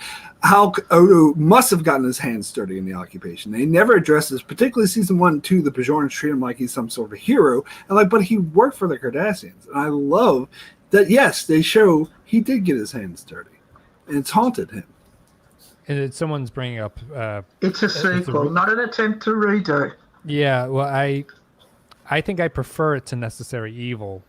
But I like the Necessary Evil has a very cool tone to it. What they do with the noir story is very unique there. I think Things Past lands better, and I think it's more insightful for Odo, but it's the same thing of no one seems to recognize what Odo was the entire series, which is strange, especially You mean no one shouts collaborator at him? Yeah, no one yells collaborator, and Kira dates him, basically, so it's like... yes, well, I don't think that was a good move, Odo Kira thing, but... Yeah, I don't get how the Dax and Ducat thing worked. Like, how, if this is all in Odo's head, why is he flirting with her? I don't know. But I don't want to get... with everybody. Yeah, but he's not really him, it's in his head, but anyway. Yeah, I think I like this episode. It's just, it's the opposite of a middling bad. I think it's very good, but it wouldn't make my list. It obviously didn't make my top 20 list or anything like that. But I see nothing wrong with it, really. It made your top 30. So top 30. Yeah. Nit Ram says 140 on his list. So wow, it's quite low. But anyway, what does Nit Ram think is the best Terek Nor episode? Putting him on the spot. It'll take 40 seconds for him to come back with an answer. So. All right. Well, while he's thinking of that, let's go ahead and move on to the next one. Our number 7, which is The Die is Cast. Now rejoined with his former mentor, Garrick is ordered to interrogate Odo about the secrets of his people, while the joined Romulan Cardassian attack fleet moves towards the Founder's home world on a mission of destruction.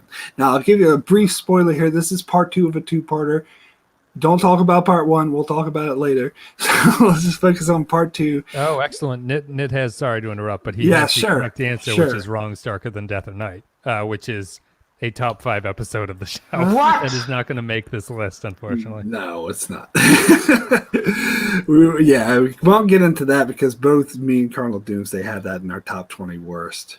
So I find that unbelievable. It was such a contentious episode on the podcast. I just can't. I don't know. I don't even know where to start. But we'll continue with our list. All right, yeah. Want to focus more on what we agree on. Anyway, The Die is Cast. This was number 36 on Wes's list, number 11 on my list, and number 4 on Cardinal Doomsday's list. So Cardinal Doomsday is the top 5 for you. Explain yourself. I'm not sure that I can. Okay.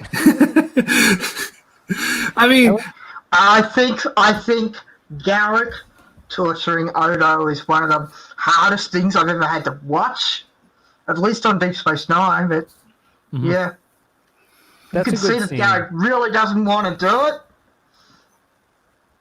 And Odo's like, "Fuck you! I can handle anything you throw at me," and then they just don't make me sorry. They really mess it up.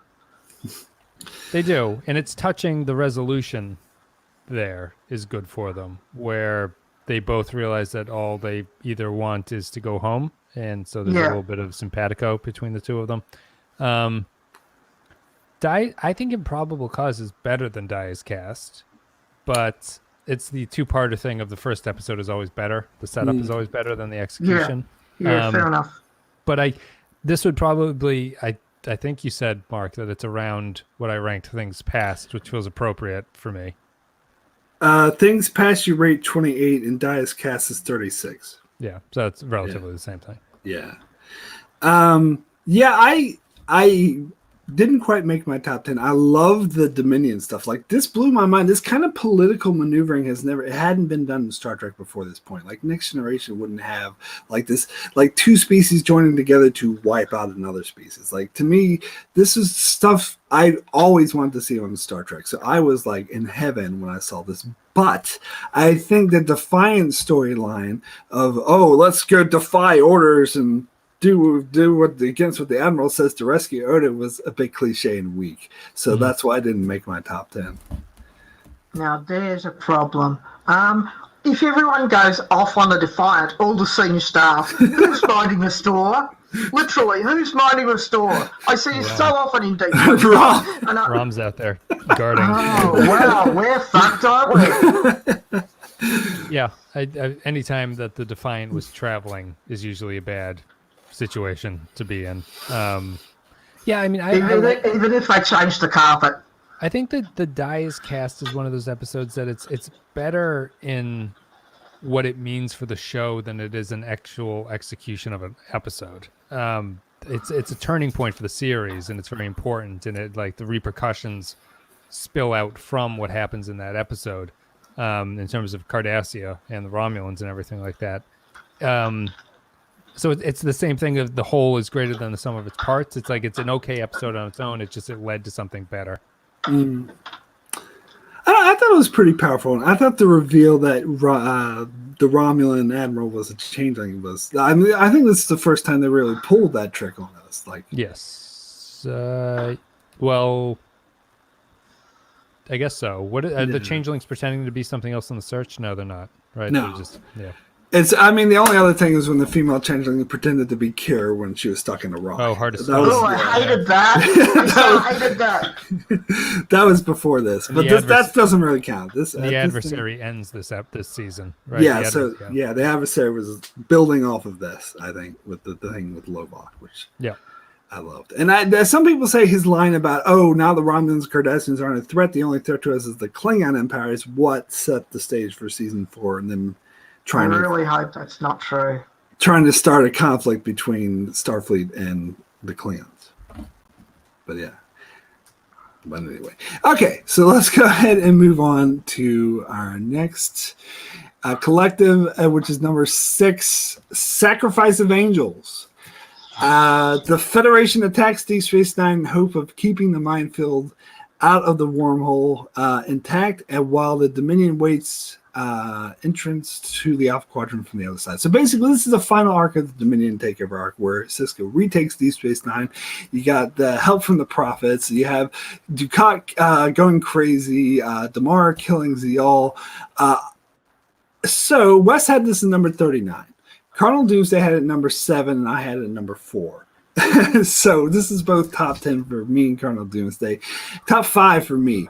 I think this was pure energy, pure excitement, they stayed true to the characters. I loved the conversation between Dukat and Wayum about how to conquer the Federation, and how Dukat says this is how you should take over Earth. Like, it was so in his character, and it was so tragic, and I thought just everything was just pure excitement. This is one of the just every scene. I love the way it's edited, how every scene they just build off of each other and they build suspense. I think that's masterful craft making, in my opinion. So, and I think this has a lot of original special effects shots that were reused later. Yes. So I think this is the big battle sequence that they cut out every time in repeat. Yeah. Yeah, I mean, if it's the same as what I've been saying. I feel it's a good episode that is some is greater than the whole is greater than the sum of its parts. Is that kind of thing? Yeah, but what does that mean? Sorry. It just means that the episode itself doesn't stand up. The episode itself doesn't stick out in a way that like if there was not a big battle sequence in a lot of these episodes, I don't know if people would remember them as for what they are. They tend to be the ones with big battle sequences. Okay, I disagree with you there. Can I tell you why? Sure. All right. For me, it's pivotal because this is the part where because the old dies, this is the part where I think Gul Dukat is damned. And that's pivotal. It is. Just my opinion, of course, but there you go. It also has the strange decision to have the prophets interfere with the Jem'Hadar. Sorry, why is that strange? I mean, if the Jem'Hadar are going to come through the wormhole, wouldn't you think the prophets would interfere anyway? I'm surprised it took them that long. No, I mean, because it comes back to what the prophets...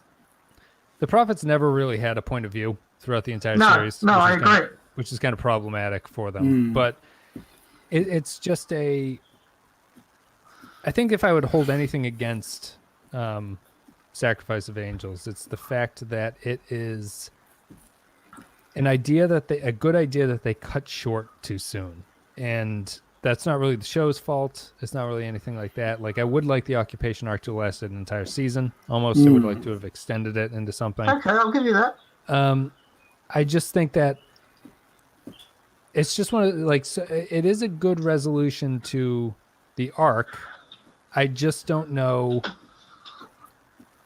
if it's standout emblematic of the best that the show did. Like, I'd have a hard time saying it's much better or much worse than Call to Arms, or what's the other big battle one, Favor the Bold, or whatever the other one is. Or even What You Leave Behind. What You Leave Behind is kind of the same idea. But see, I don't know. This one sticks out to me. I think this was done better than the other battle episodes, and I think for me personally, like I mentioned, the Dukat and Wayne stuff and the stuff with Odo coming to rescue Kira, to me that transcends just here's the battle. This is strong character stuff as well. What's the episode where they lose Chintaka and the Defiant? Tear of the Prophets. No, it's in the final arc. Changing Face of Evil. Yes. Yeah. That's a bad battle sequence in my opinion. I think honestly the one that I most remember is What You Leave Behind, probably because it was the one that we most recently watched. But I also feel that it's done the most effectively in terms of a narrative that goes along with it. And yeah, I don't know. I mean, I like those episodes. I rank them fairly highly. I just would, if someone were to say, give me an episode of DS9 to watch, give me the 10 best episodes of DS9, I'd have a hard time including that one in that mix. Well, no, I agree, but I think it is harder to take these Space Nine episodes out of context. Like, I had a friend I was trying to get into Star Trek, and I showed them some Next Generation episodes like The Inner Light and Tapestry, and they're like, wow, this is amazing, show me more. So I showed them Call to Arms, and they're like, nah, I don't care. I have no connection to this. And if you ask me, did you show them Justice? No, what are you, crazy? And if you ask what you know the answer to that. Yeah. The whole being greater than the sum of its parts, that's what that means. Is that it's hard to tear DS9 episodes out. To me, that doesn't tarnish it. I actually makes it. I still think it's a good episode, even though you need that context. It actually makes it appreciate more that there's more context behind it. But I do agree that perhaps I'm putting Sacrifice of Angels so high because I'm having it represent the entire arc. But to me, this was... Right. Yeah, I would do that as well. But this was the best of the arc, in my opinion, though. Okay. All right, cool. So let's move over to number 5, which we kind of touched on just now. So, let me... I'll say one thing about that. Sure. To me, I guess the difference there is that Rocks and Shoals is the epitome of the arc to me because it's the standalone episode that excels the most out of it. Like, it's the Rocks and Shoals sticks out to me as the best example of what DS9 was doing at that point in that occupation arc, as opposed to the final battle, which resolved everything, or the final sequence that resolved. Rocks and Shoals is the most Star Trek-y of those episodes because it sort of stands alone on itself while still being part of a bigger arc, and it works as a standalone thing. I think that's from watching your podcast, and I'm a huge fan, by the way. I think I got the impression that we do differ on serialized versus episodic, where I side a bit more with serialized, and it seems like you side a bit more with episodic. No, not.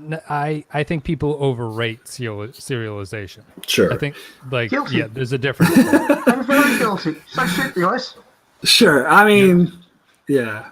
I'm probably one of the people who overrate it because I love it. I think some shows are better for it, obviously, but I think that people will say DS9 is better than TNG because it has serialized storytelling. It's like that's not really true. They're very different shows. Yeah, that's true. But anyway, It's not true.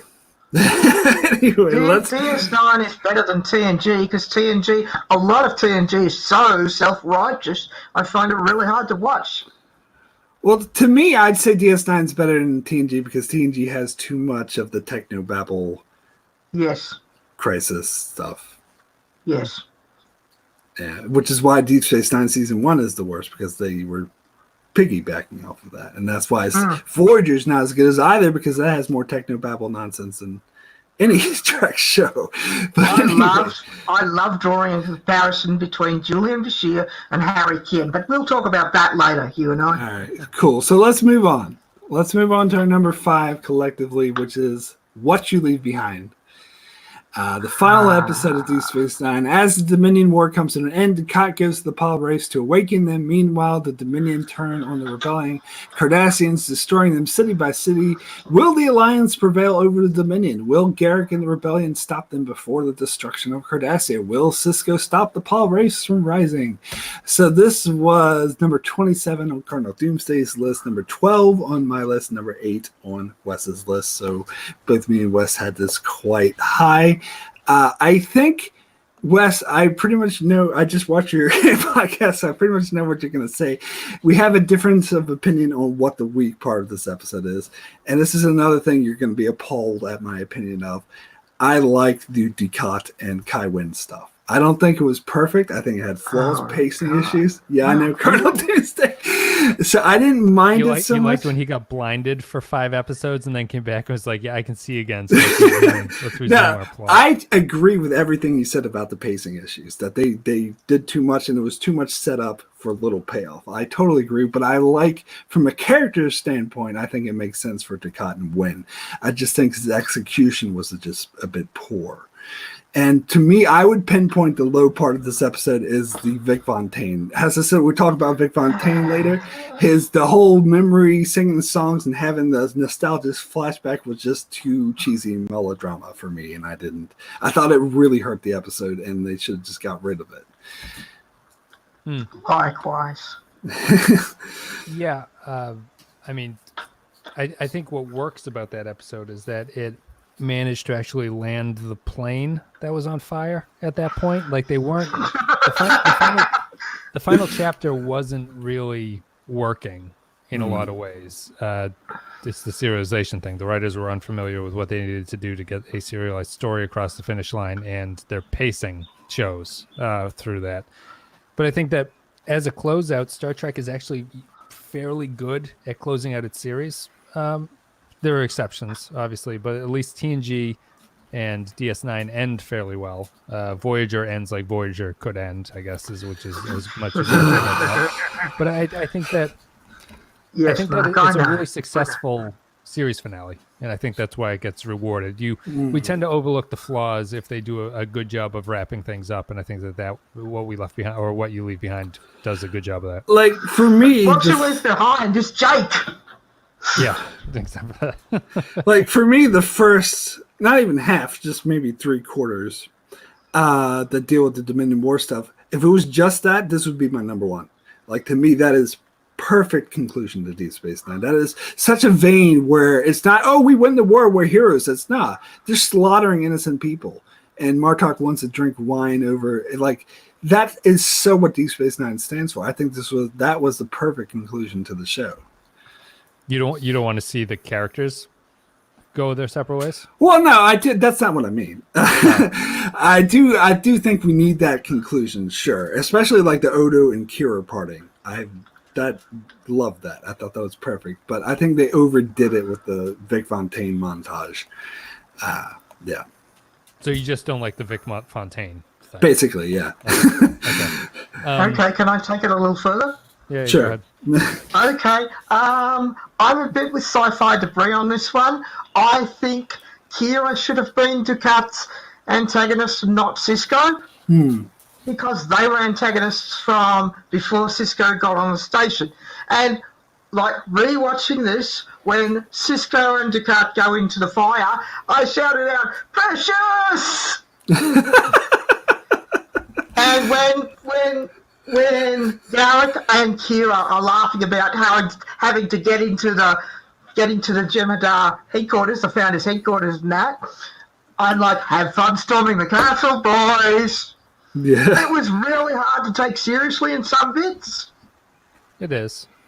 And they did a huge disservice to Jake, I agree, Wes. Yeah. Yeah, I mean, it's strange that Cisco doesn't say goodbye to him. I think the Cisco thing is strange in general. I think Ducat and Wynn is awful. They're like egregiously Well, awful. those two deserve each other. And question, why don't every Bajoran have a unique name? Aren't there Bajoran Smiths or something? I mean... What, there's repeated families. Well, you'd have to learn what Kira's family's name was, or what her Her parents' family name is Kira. Well, Yeah. I agree that the focus of Ducat, like, I remember when I saw the episode and the focus is totally on Cisco versus Ducat. I'm like, well, when did this happen? What about Ducat versus Kira or Ducat versus Garrick? Like, to me, those were more prominent in my mind. Yeah, but it's only because they didn't do a good job of selling the emissary and Antichrist role. Like, I understand why they paired them together, because they represent the Antichrist, basically. They just didn't do a good job of setting that up. You never understood why Ducat was doing that. Well, I didn't like the whole storyline of the prophets being Cisco's mother. I hated that. Those should have been It didn't go fierce. anywhere. It didn't mean anything by the end of it. It's what Iron Stephen Bear said himself, that is his goal to turn Cisco into a god. So that's what he wanted to say, that Cisco is a prophet, and he goes to live off of the prophet. He's trying to turn him into a god, which I don't think that was the right direction to go in. Well, I don't need him to be a god to go off with the prophets in the end. The prophets can do whatever they want. They've shown that they have the ability to do whatever they want. So he doesn't need to be like half demigod for me to believe that he goes off with them at the very end. It was a strange choice. And what about the unborn child, by the way? Yeah, he leaves him. Although I like in the documentary they talk about he's on the station, that child is like grown up. Oh, right, yeah. I agree with Bro, who's just saying that the nightclub, it's just Bear being indulgent about what he likes to do and what he likes to see, and I thought it works. I like Cisco's final speech to the crew. We'll always remember the time here and things like that. I think that the nightclub is as good a place as any to say goodbye. I'd rather they were on the nightclub than like having that speech in Ops or something like that. That just feels weird. No, I didn't have a problem with that, and I agree. Like, up to that point, it was good. It was necessary. It was all good. But then we have a whole montage. We had to sit. They were. I agree. See, this is my issue with Vic Fontaine, is it often leads to like 2 or 3 minute sequences of him singing lounge songs. And I don't watch Deep Space Nine for a variety show. Like, this actively bothers me. Tell it like it is, baby. And particularly like with the montages and they're going somewhere, to me that was just like, oh, let's pull up those heartstrings. And it was just too melodramatic for me. Yeah. Well, to quote the man, if you want to hear the song, go to buy a Frank Sinatra record. The Rat Pack. All right, so we got a super chat donation. Thank you so much, Redneck Lover 22, which is Bob, follower of both our channels, I believe. Says that Kira and Odo were better as friends, not lovers. And I know you totally agree with that, Wes, or I'm pretty sure you do. Yes. DS9 does all relationships badly, except for maybe Cassidy and Cisco. Maybe that's okay. Which I actually, when I did a ranking of all the couples, I put Odo and Kira as my number 2. I love them. But who's your number 1? Riker and Troy. Oh, interesting. Yeah. And I think Dax and Worf were number 4 too. I actually think Deep Space Nine does the best coupling. I think Voyager does the worst. But yeah. That's just me. I think Star Trek is just unsexy, so you can't do relationships. Look, I've got to agree with Wes on that one, Mark. Sorry. No, that's a fair point. I can definitely see that point. But anyway, let's go ahead and move on to our number 4. And I told you guys we'd talk about this one. Improbable Calls. This is season 3 episode. After an attempt is made on Garrick's life, Odo conducts an investigation on who tried to murder the Cardassian Taylor and why. So this is number 18 on Wes's list, number 10 on my list, and number 5 on Cardinal Doomsday's list. So this is top 10 for me because this has all the best Garrick quotes. That's what I'll say. Like, this is Garrick at his absolute, well, maybe his second best. We'll get to his best later. But this is like Garrick just totally like fucking with Odo and fucking with everyone. And then you see him come like real when he realizes that his mother figure life is in danger and his mentor's life is in danger. And I love that. I think it was such a great character arc. Yeah. It's where they realized that pairing Garrick with other cast members was a good thing to do. They do it with Odo here. They do it with Worf. Eventually, they do it with Sisko and the Pale Moonlight and stuff like that. Outside of that, I feel it's very similar to Dai's cast. It's probably more important and it's higher on my list, I would assume, just because of the Garrick relationship that they do. Like, it's more important what they do with Garrick in this episode than what Dai's cast is in terms of characterization. And I'm just quoting, saying number 11 on my list. You blew up your own shop, Garrick. Yeah, amazing moment. There's That's why I like it. Garrick's clever enough to blow up his own shop and not give a rat's ass about it. Yeah. No, it's a good Garrick episode, and where and Dai's it's got cast all the good Garrick quotes, as has been said. It does, yeah. Dai's cast is good for the geopolitics of the show. This is good for the characters of the show. That's the difference between them. And the big battle stuff, as I've said on the podcast, doesn't stick with me. These kinds of episodes stick with me more, which is why I prefer Improbable to Dai's cast. Yeah. And this is another episode I tried to show to my friend who'd never seen Star Trek before and didn't like this one either. So yeah, I think it won't work. Yeah, this is another one you need the context of who these characters are. And you need to know who Odo is. I think knowing who Odo is the most important part of that one. I think Garrick as well. I think this really dives deep into his. Well, Garrick's fairly obvious as a character, I think, at that point. Like, he's the shifty guy. Odo, you need to understand why Odo is resistant to him and why Odo is the way that he is for it to really land, I think. Shifty, yes, but charming as well. He like is, that whole thing. You know he's being duplicitous. There's no sense. Garrick is never hiding what he is. He's just not revealing what he actually is. That whole thing about take the data rod and eat it. He's like, what, you're joking? Yeah, I'm joking. Like, that was brilliant. But anyway, all right, so let's go ahead and move on to our collective number 3. So our top 3, as I said, this was obvious to me because all of these 3 are in all of our top 10s. So we might agree more on this. So let's get to our number 3, which is In the Pale Moonlight. Darker than Death or Night. Okay. In the Pale Moonlight, to save the Federation in a critical scheme, Sisko comes to realize that he must violate his fundamental principles to do so. Wes was number 4, Cardinal Doomsday had us at number 3, and I had it at number 2. So this is the second best for me. Yeah. I think this one's pretty well loved and pretty agreed upon. I did like this collective type video before with 2 other YouTubers, and this was and we did all Star Trek, and this was our number 1 for all of Star Trek.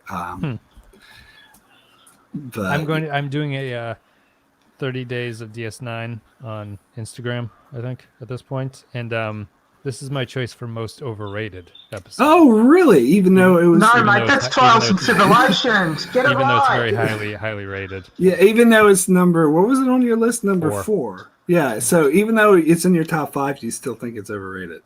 Yeah, just because of how frequently people say it's the best. It's obviously the best DS9 episode, and I don't agree with that, really.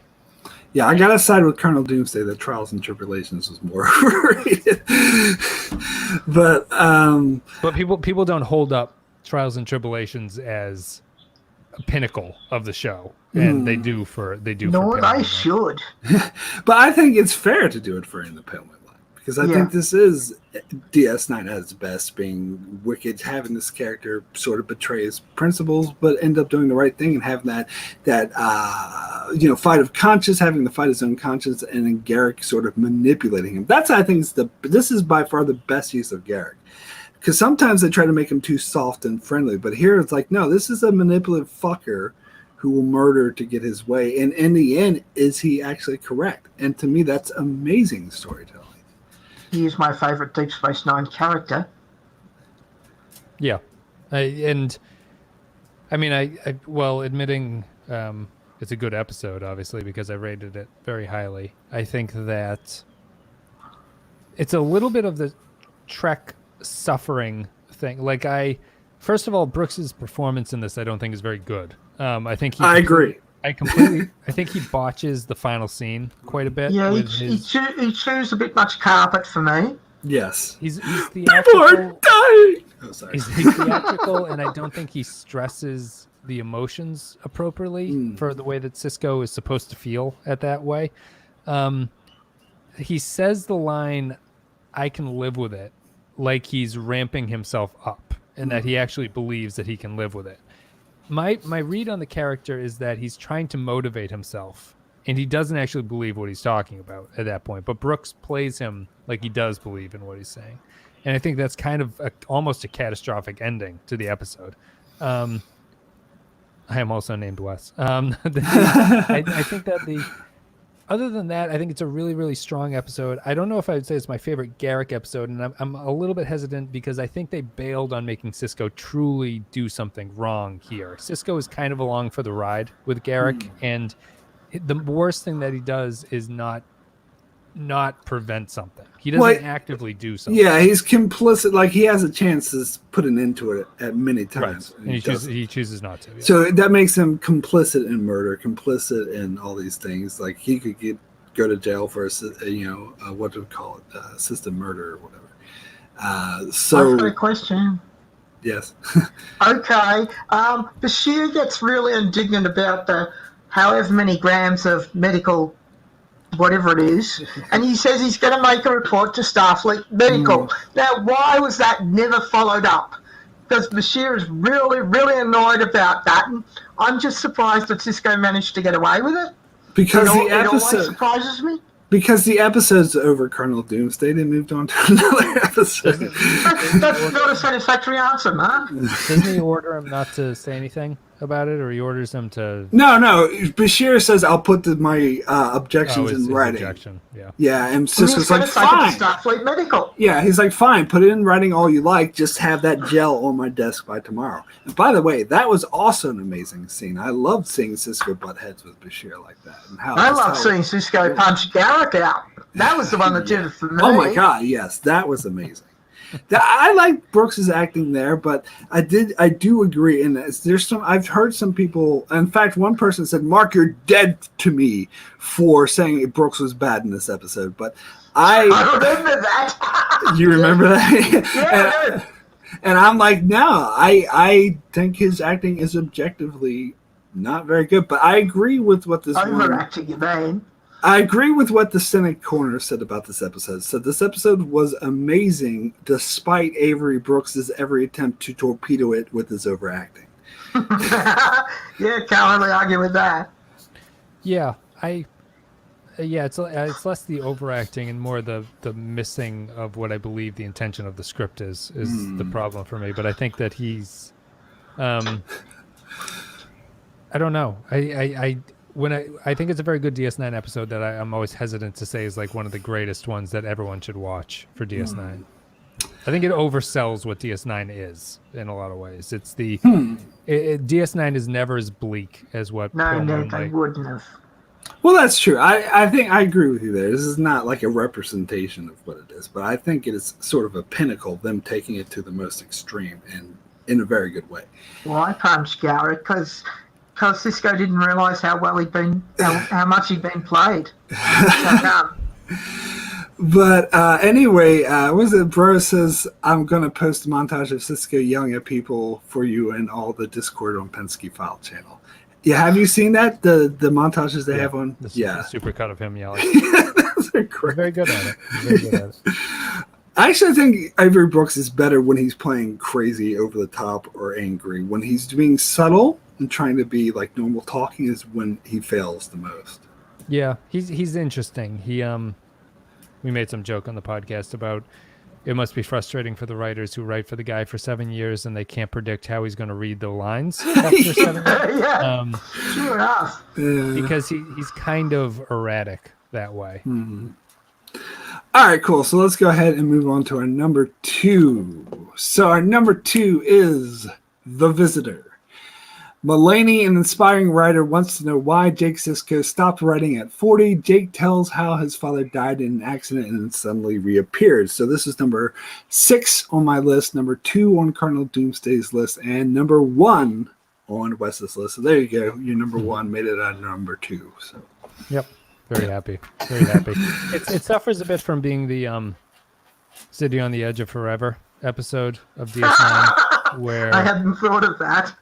it's not completely, my co-host Clay will always say this, it's not completely representative of the series. So if you were to show somebody it, they'd say, is this what the series is like? You'd go, no, this is not what the series is like. But it is the best episode of the series, in my opinion. So that's always the tough spot about that one with me. But I think it's a heartbreaking, tremendously sad episode that I think changes as you get older. When I was younger and used to watch it, you think about Jake's point of view. And at this point where I have kids of my own, I only think about it from Sisko's point of view. And it works on both levels. And I think it's just it's also a metaphor for like drug addiction in a lot of ways, of like losing a child to something that you can't move them away from and that they can't save themselves from, and you're just helplessly watching them fall apart. And I think it's kind of touching. All right, so I got a break and talk in the chat. The reverse says it's a fake. It's real. Did you see that mashed together on YouTube? It is. You have the 10 hours of those. Yeah, that was hilarious. But anyway, sorry. I love The Visitor. It's in my top 10. So it's number 6, but I still can I am not going to argue with anyone who says this is the best episode of Deep Space Nine. I do think this is an amazing episode. Me personally, I have an issue with season 4 in general and how they tried to focus on the Klingons. The only thing I didn't like is that the Klingons were the big bad guys. That's petty of me, I know, but I still love this episode. Like, I still think it's one of the best of the show, and I agree with everyone. Everyone says how touching and heartfelt it is. And this is because I talked about Avery Brooks not being a good actor and Jake not using right, but this is when they get those right. And that's what I said, like, the best they do with these characters is when they focus on the relationship, and there's no better example than this. And I think your analogy on drug addiction is very interesting, because it's not just that his father died that Jake ruined his life, it's that there was always the possibility of, I gotta bring him back, and that desire, that wanting is what ruined his life. It's a fascinating concept. No, it's if Jake's life wasn't ruined by the events of this episode, it's much less of an episode. And there is a way that they could have done that, which is just like Jake's kind of searching for him forever, and it doesn't do it. But the fact that if it's not a metaphor for drug addiction, you can just view it as a metaphor for death and not being able to let go. And it's like, that's kind of literally what happens in it here, but Sisko doesn't die. But I think there's just a lot of insight in that episode, which is kind of unusual for Star Trek episodes. There's not a tremendous amount of episodes of Star Trek where I'm like, that's an insightful take on something. Now, what do you think about the ending that is arguably a reset button, because all the events of the episode are erased and Sisko's the only one who remembers this? Obviously, it doesn't bother you much. It doesn't bother me either. I know some people it does bother. But I think it's not a reset to me, because Sisko has changed. Because Sisko remembers it, yes. Yeah. It took me ages in watching this to realise. I hadn't noticed until quite recently that old Jake is actually taken an overdose of something just before Melanie knocks on his door. At the very end. Yeah. You didn't get that? He times his death very well.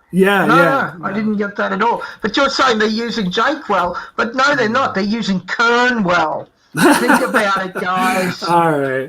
I don't know. But I don't know. Like, I love the stuff with Melanie. Like, I thought that was a great storytelling device to have her be the one and have her sort of fresh young eyes on this particular story, and showing Jake, the the young person of the crew, be the old person who's dying. Like, and then middle-aged Jake, where he's and younger Tony living Todd. in isolation somewhere in Whoop Whoop. Yep. Yeah. No, I think it's great. I think it's a tremendous episode. The only downside I could say is that I do kind of buy Clay's argument of it's not representative of the series as a whole. It's not what a lot of DS9 episodes are. What? So you said this a couple times. So I'm curious, what episode would you say is the most representative of what Deep Space Nine is? If you know. I think I just went through this. It's we decided on Discord. It's Way of the Warrior. Interesting. Okay. Right. Okay. Because it has a little bit of the war story, it has a little bit of Dominion, but it also has like a sort of standalone arc about dealing with the Klingons and everything like that. So I think it's, if you were to say what is the majority of DS9 like, I think Way of the Warrior would be a good way. And also, if you weren't interested in watching a lot of DS9, I would start with Way of the Warrior and just go from there. Huh. Well, no. Yeah, we definitely differ on that. Way of the Warrior, by the way, would be number 16, so it's just outside the honorable mentions. Mm-hmm. I was like it's actually easier. Darmok is my TNG quintessential episode. If someone was like, what is the TNG episode like, I'd say watch Darmok. It's my second TNG episode, I think. I'm not sure if I ever thought of what a quintessential DS9 episode. I might go with not Through the Looking, sorry. No, Improbable Calls. I might actually go with that as quintessential. TOS would be Corbomite for me. Corbomite Maneuver is basically what a lot of TOS episodes are. Interesting. But it's a very good one. All right, cool. So let's go ahead. Let's get to our number one, which, I don't know, everyone should have been able to guess this one by now. So, number one episode is Duet. Cardassian suffering. Yes. Cardassian suffering from Kalanor, a disease that indicates he's served in the labor camp, visits Z-Space9. Kira is determined to convict him as a war criminal. Number two on Wes's list, and number one on both mine and Cardinal Doomsday's list. So definitely, yeah, I've always said the inverse of or the opposite of what I said about Prophet and Lace being the best of the franchise. I think Duet's, or the worst of the franchise. I think Duet's the best of the franchise of any Star Trek episode. I just love, I don't know, this is my personal taste, and I'll admit that, because I love dialogue-based scenes where it's just two people in the room. We don't have fancy cinematography, no fancy special effects, just two people in the room, and it manages to be riveting. It manages to be suspenseful, manages to go through a ring of emotions, to sad, to funny, to happy, to cringy, and it just pulls it off, like, so well. I used to be able to quote this whole episode from heart. That's how much I love it. But anyway, it's funny because the one kind of fits into my quintessential argument. The Duet would, if Duet was not Harris Yulin, there's a chance that it is not remembered whatsoever. There's a strong chance that Duet like completely rides on Harris Yulin as Maritza. And if it was an actor who was a usual Star Trek guest star on that, who you don't know who the fuck it is and you don't understand what they're doing or why they're there, I think that episode becomes quickly middling, interestingly. And it's strange to put so much stock in a DS9 episode that's carried by no one who ever comes back on the show in any way whatsoever and is only there for that one episode. It's a hell of a performance. Yeah. That doesn't bother me. I don't know. I just never thought of it that way. I don't know. I did. But I wonder what people think of Nana Visitor, because I've heard some people say similar to what we were bashing Avery Brooks for Independent Mind, is saying that she was the low point of this episode. And I couldn't disagree more. No, I thought not. her performance was definitely the best that it had ever been on the show up to that point. In fact, that's an understatement. And I think this is really when she was coming into her own. And I think you could tell that she was sort of feeding off of Harris Yulin in those scenes, and that they really had that jive, that chemistry. Yeah. And I thought she played it amazingly well. I think this is one of her best performances on the show ever, personally. Yeah, I don't know if she became a better actor as much as she reined in her performance as Kira, because she's very yelly and very angry early. The first episode is really hard to watch in that respect. Yeah, the pilot one. I mean, she's still angry later on, but she's better at sort of containing her anger, and it's more of like a simmering thing. And I think she's better at that. Duet is interesting because you could almost argue Duet is what causes her to become that way, because she's very angry with Maritza early, and then she sort of realizes that she's been the fool the entire time. And you could see that as a modulation for the character, but it is a good episode, and it's shocking that it came in the first season of a Star Trek series, because that never happens. That never happens that a good episode. Oh yeah, first season. I mean, the rest of the first season was so mediocre to bad, and this really stands out. It's like, what? This isn't this season? And really, this is kind of what the show should have focused on more, is the whole Cardassian-Bajoran conflict. It's the first time they took it seriously in the first season, where they actually explained what was going on, and they did it without flashing back to Tarek Noor, which is fascinating. They eventually started doing that more because they wanted to put you into that mindset of what Tarek Noor was actually like, but here it's all hearsay and don't you remember this happening, don't you remember that happening. So the verse says, to me, that's me, I'm not a big fan of her acting in general. To be fair, Duet was one of her best for sure. Yeah, I mean, there was that episode Battle Lines where she was crying in front of Kyle Parker. She's like, oh, like, I thought that was a terrible performance. Yeah. It's not a good episode either. No, I liked it. I thought it was got Mr. Yeah, what's Jonathan Banks? Yeah, Jonathan Banks. I thought it was is this guy on this planet fighting? we can't die on this goddamn planet. All right, cool. So that is it. That's our collective top 10 worst and collective top 10 best. What I'm going to do is either, it depends on which one that will let me do it more, either the description of this video or the comment section, depending on which one lets me do it, maybe both.